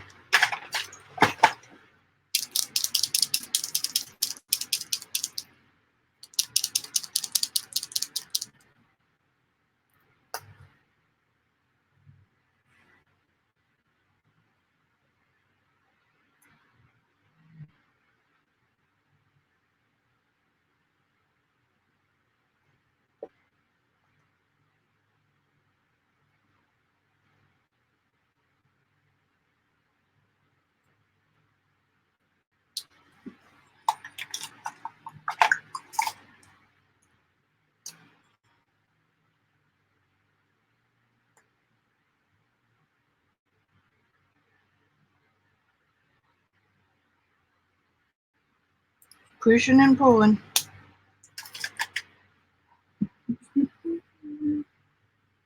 All right, I see something. I see what it is.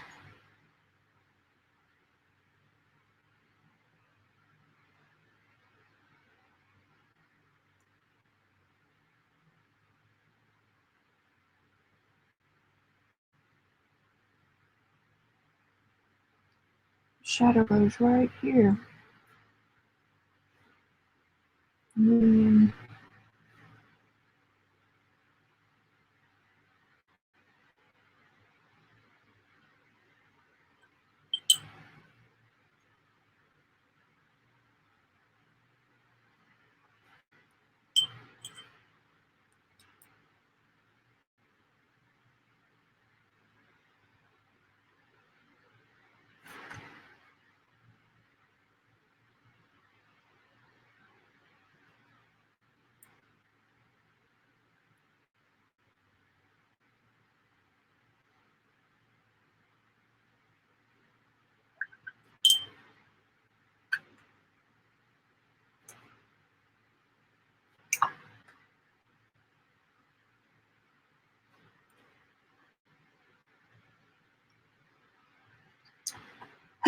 okay, it doesn't look like him.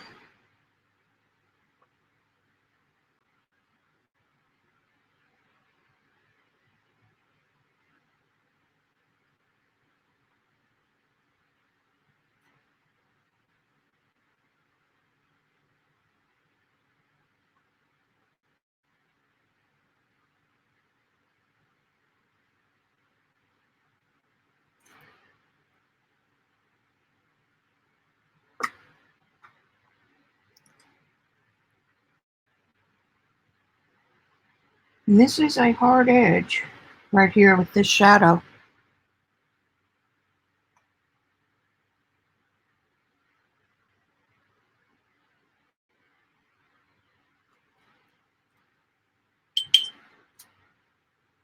That and that up here are the strongest shadows there are. I mean, the strongest white places there are. And I've pretty well kept them.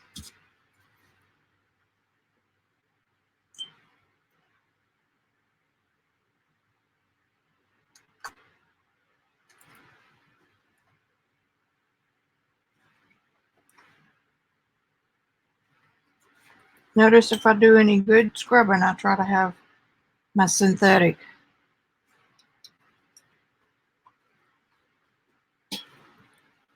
Now to make that look even whiter,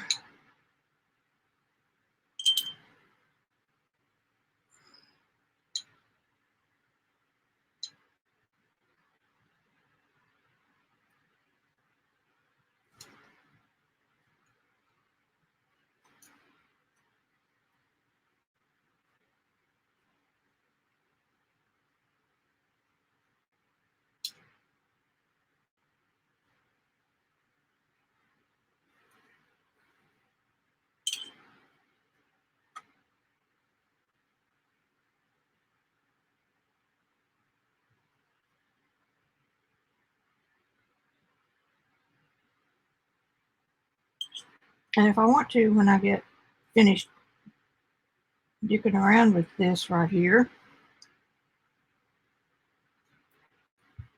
I'm gonna let that dry for a minute.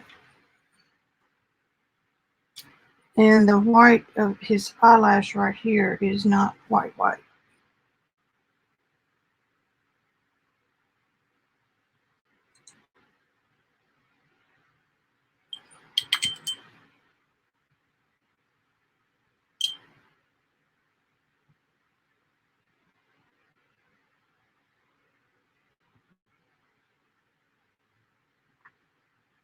Another glaze of a darker, or a second glaze of this darker.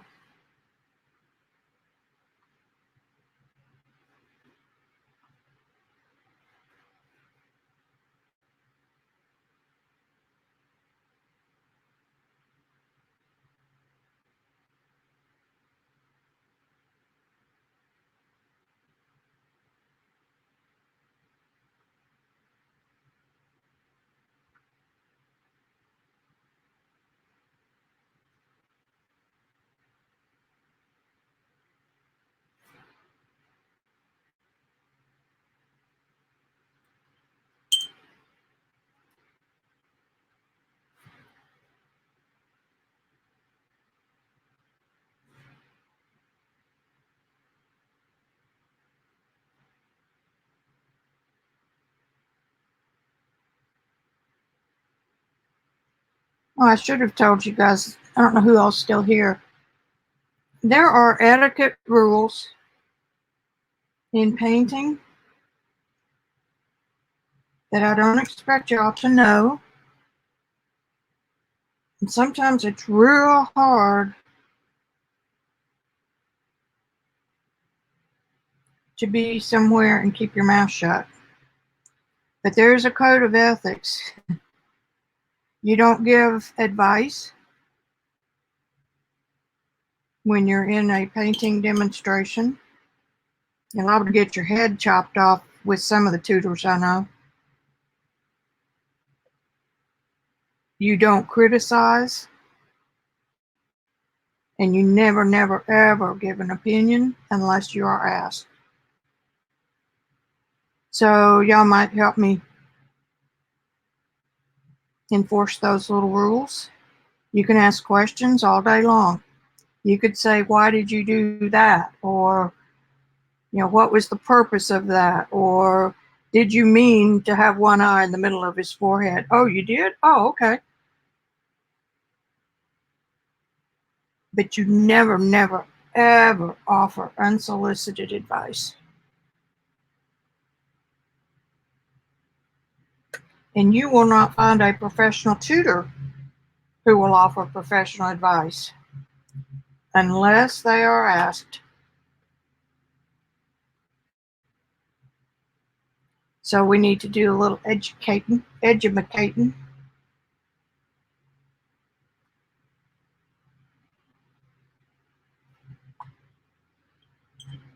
Linda's been in some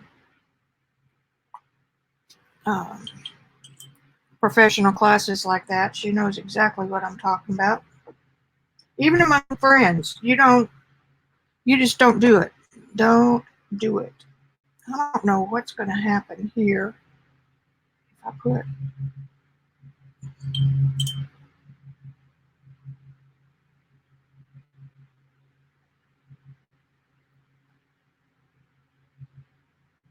You'll never see me claim to be anything more than a student of the arts.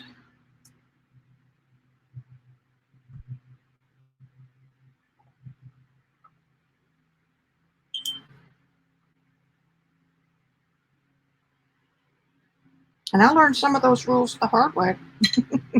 And y'all know me. If I think about it, it's out my mouth.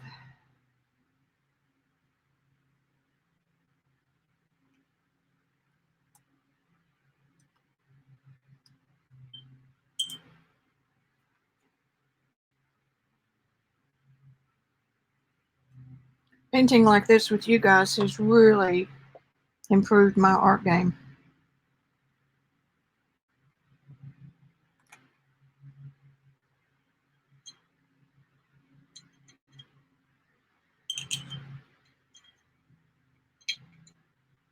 Okay, does that sound harsh? Thank you, Carol. There aren't any, Joe. They're wet and they're white. And they're right up in here.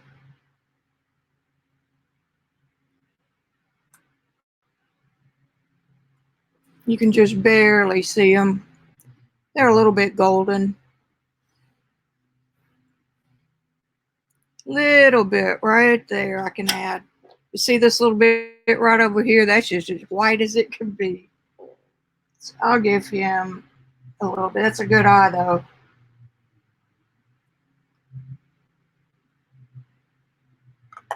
See, that's the way you do it. Yeah, glue would be bad.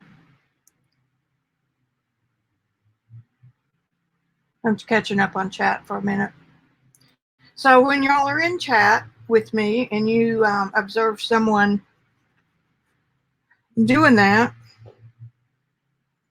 private message them, or if they're being really obnoxious, just tell them in chat. I've had some the last week. Thank goodness I've got a pretty thick skin. And it's also a good thing that I didn't snap back. I was biting my tongue, I mean. Around his mouth looks kind of muddy. I'm not happy with that.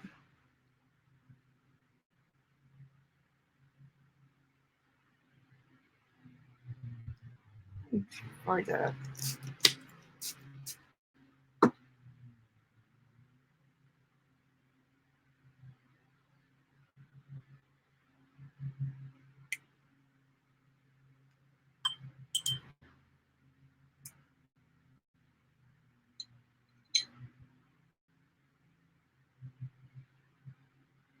I hear somebody mowing.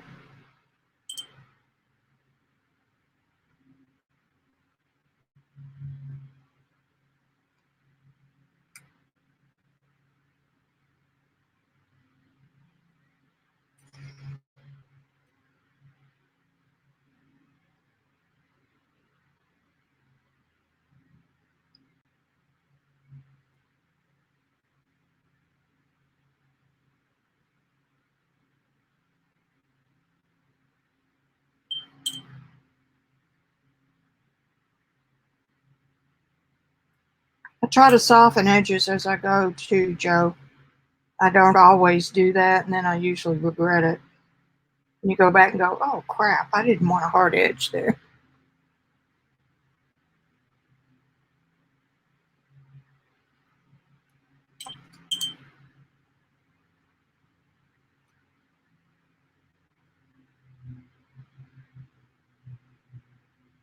I think I'm going to have to do gouache on that.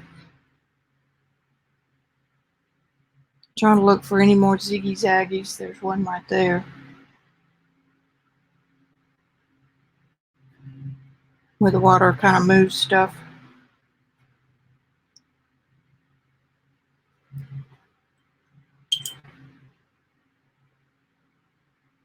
What's not looking like him? This is too light.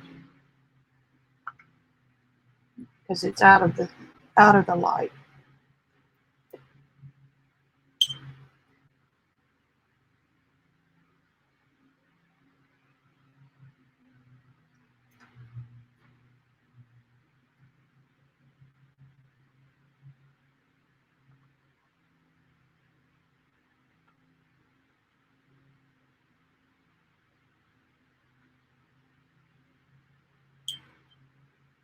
Well, this I think could be a little glazed.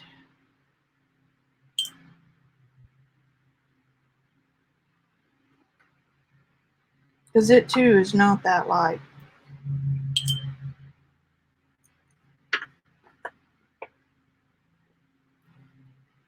Put it on, wipe it off. Put it on, wipe it off.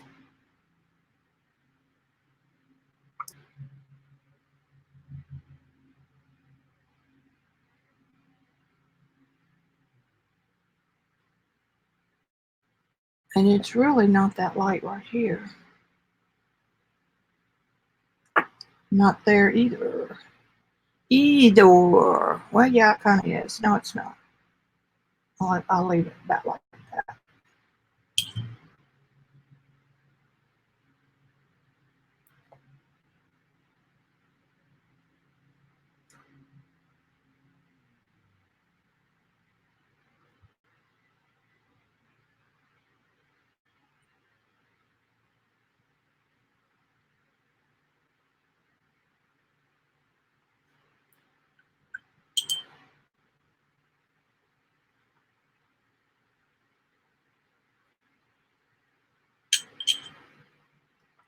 That's why I like oil so much. You can make a mistake 20 times and correct it.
All right, let's go ahead and put the squash on because I know y'all are getting tired.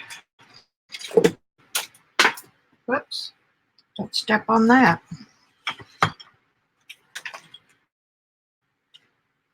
Look at that mess. Ooh.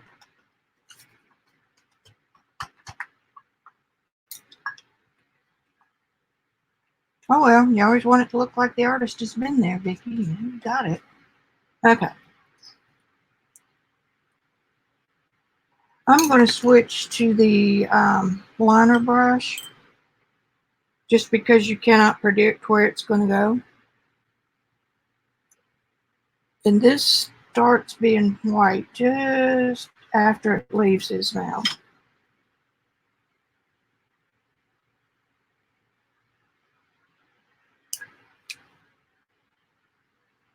And I'm going to have to really darken up the water for this to show.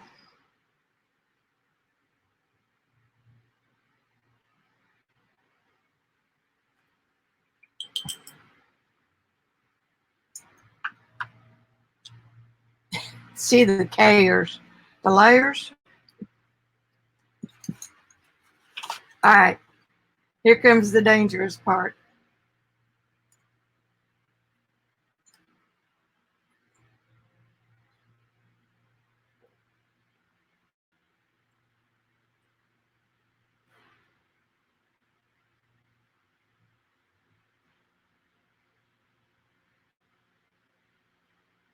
I need to pull our picture down a little bit.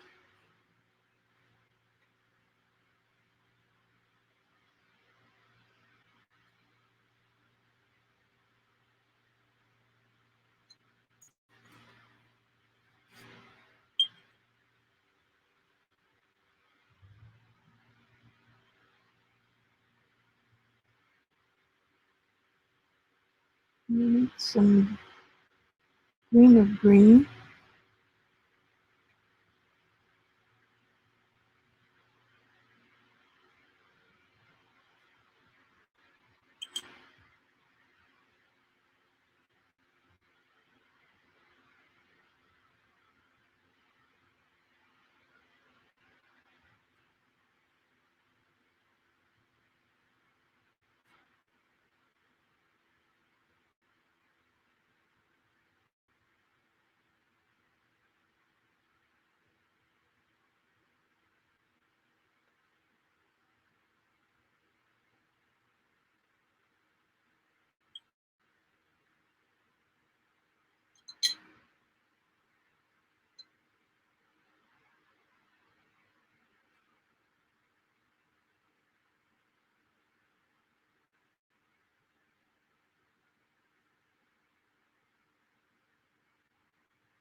Got a pretty dry brush here.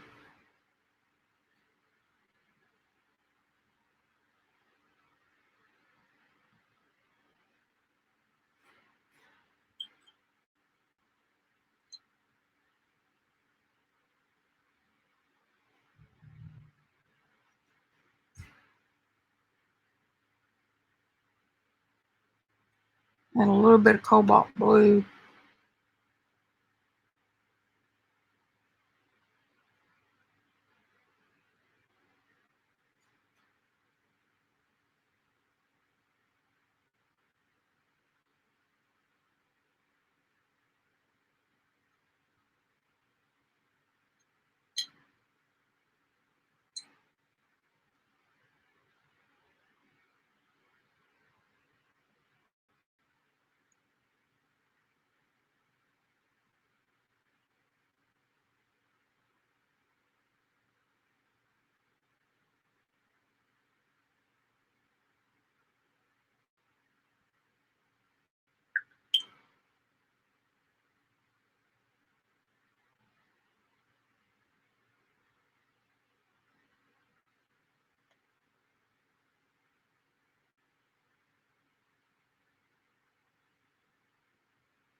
I'm doing these little marks across the where the stream of water is going to be so that it doesn't look like I just painted one side and didn't the other.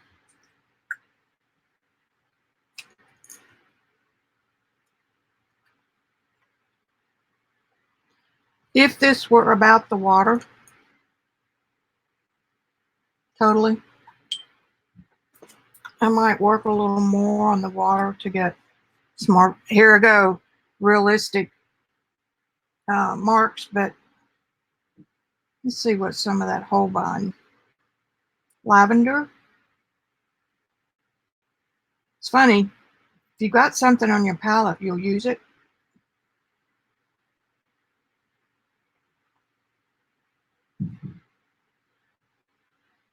It's got that white in it. Let's add a little more white to it, see what happens.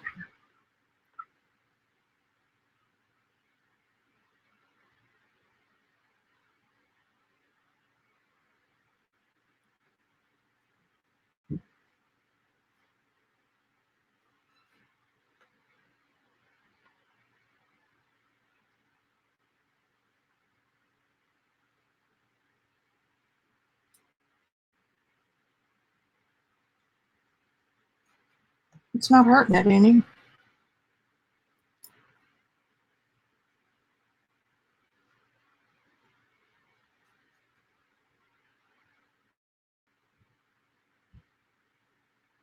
That needs to be a little more.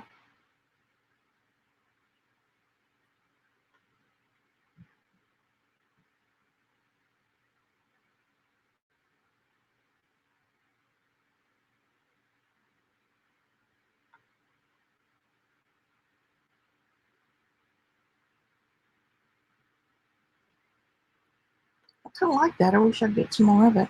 I guess I could get it wet, huh?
Okay. I'm gonna dry that.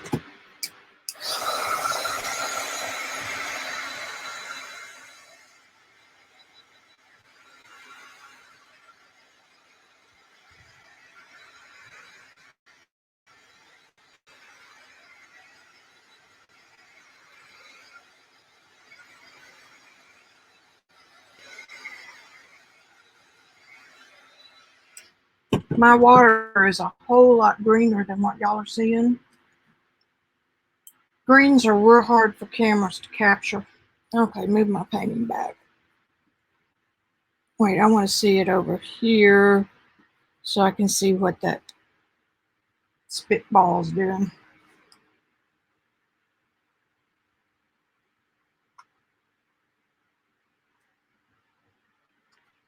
There's some areas that are almost indivisible.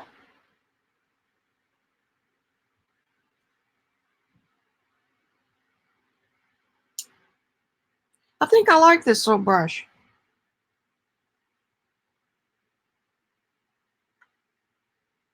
Again, if you don't have it out, you're not going to use it.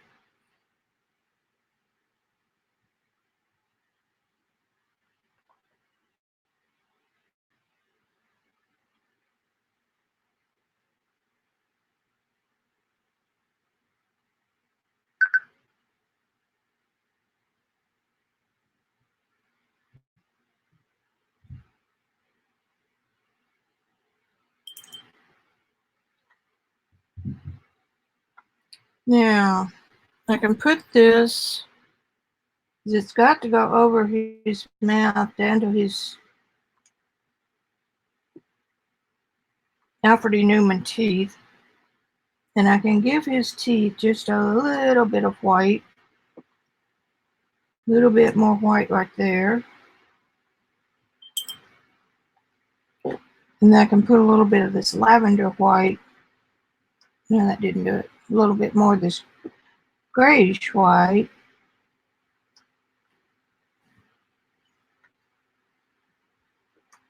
On top of that gouache. Where the shadow is going behind his lips.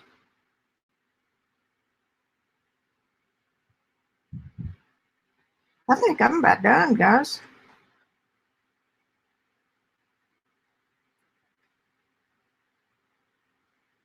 And gouache does soak in as it dries, so you may have to go back over it a couple times. And only use a damp brush, the dampest brush you can get it to make a mark with.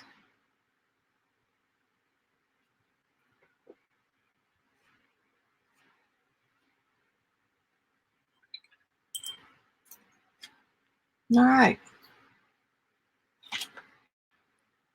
Oh, thank you, Joe. I'm going to sign it even though I might come back to it.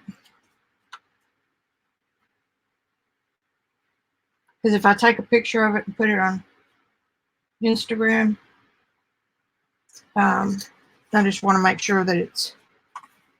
Now, let's see where my line is. About right here. So I went over it some all the way around, but that's really kind of cool because I don't want it to look perfect. I don't want it to be all planny. Just see one more thing. Columbo. Oh, just one more thing. This eye is too white right here. Eyes are balls, and as they go away from the light, they're shadowed. Minor little detail.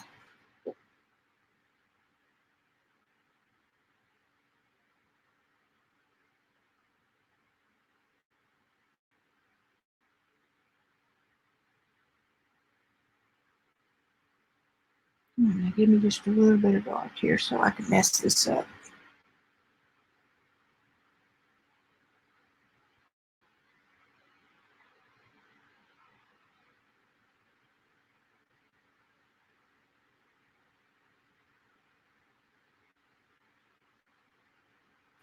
Okay. Thank you guys for sticking with me. Oh, you know what? There's a little bit of white on that nostril that I missed. I've been scared of that nose, in case you can't tell.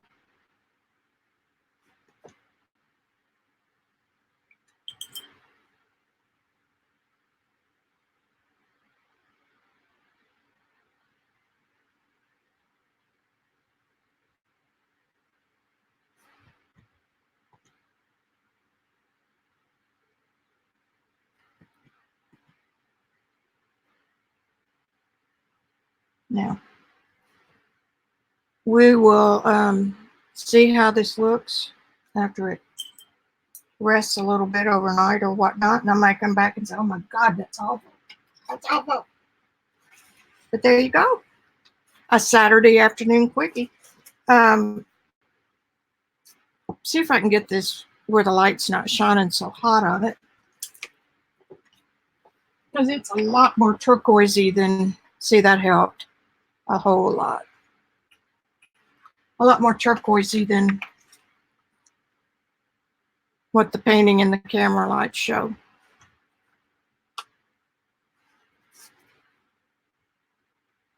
Alrighty. Y'all got any questions? Thanks, Joe. Thanks for coming in. I appreciate the company. Oh, I'm so glad, Joe. It's just 100,000 little bitty things that you try to remember all at once, and it takes a mile of paper to get it there. And I don't have it. I mean, I'm better than I used to be. Let's put it like that. Actually, that's pretty good looking at the source photo.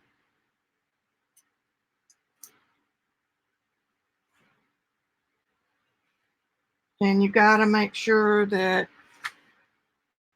the camera is at the same angle as the picture. And his head is tilted a little bit, but it really doesn't matter because you're not going to show them both together. So there. Okay. Bye, guys. Y'all have a good evening, and I will talk to you later.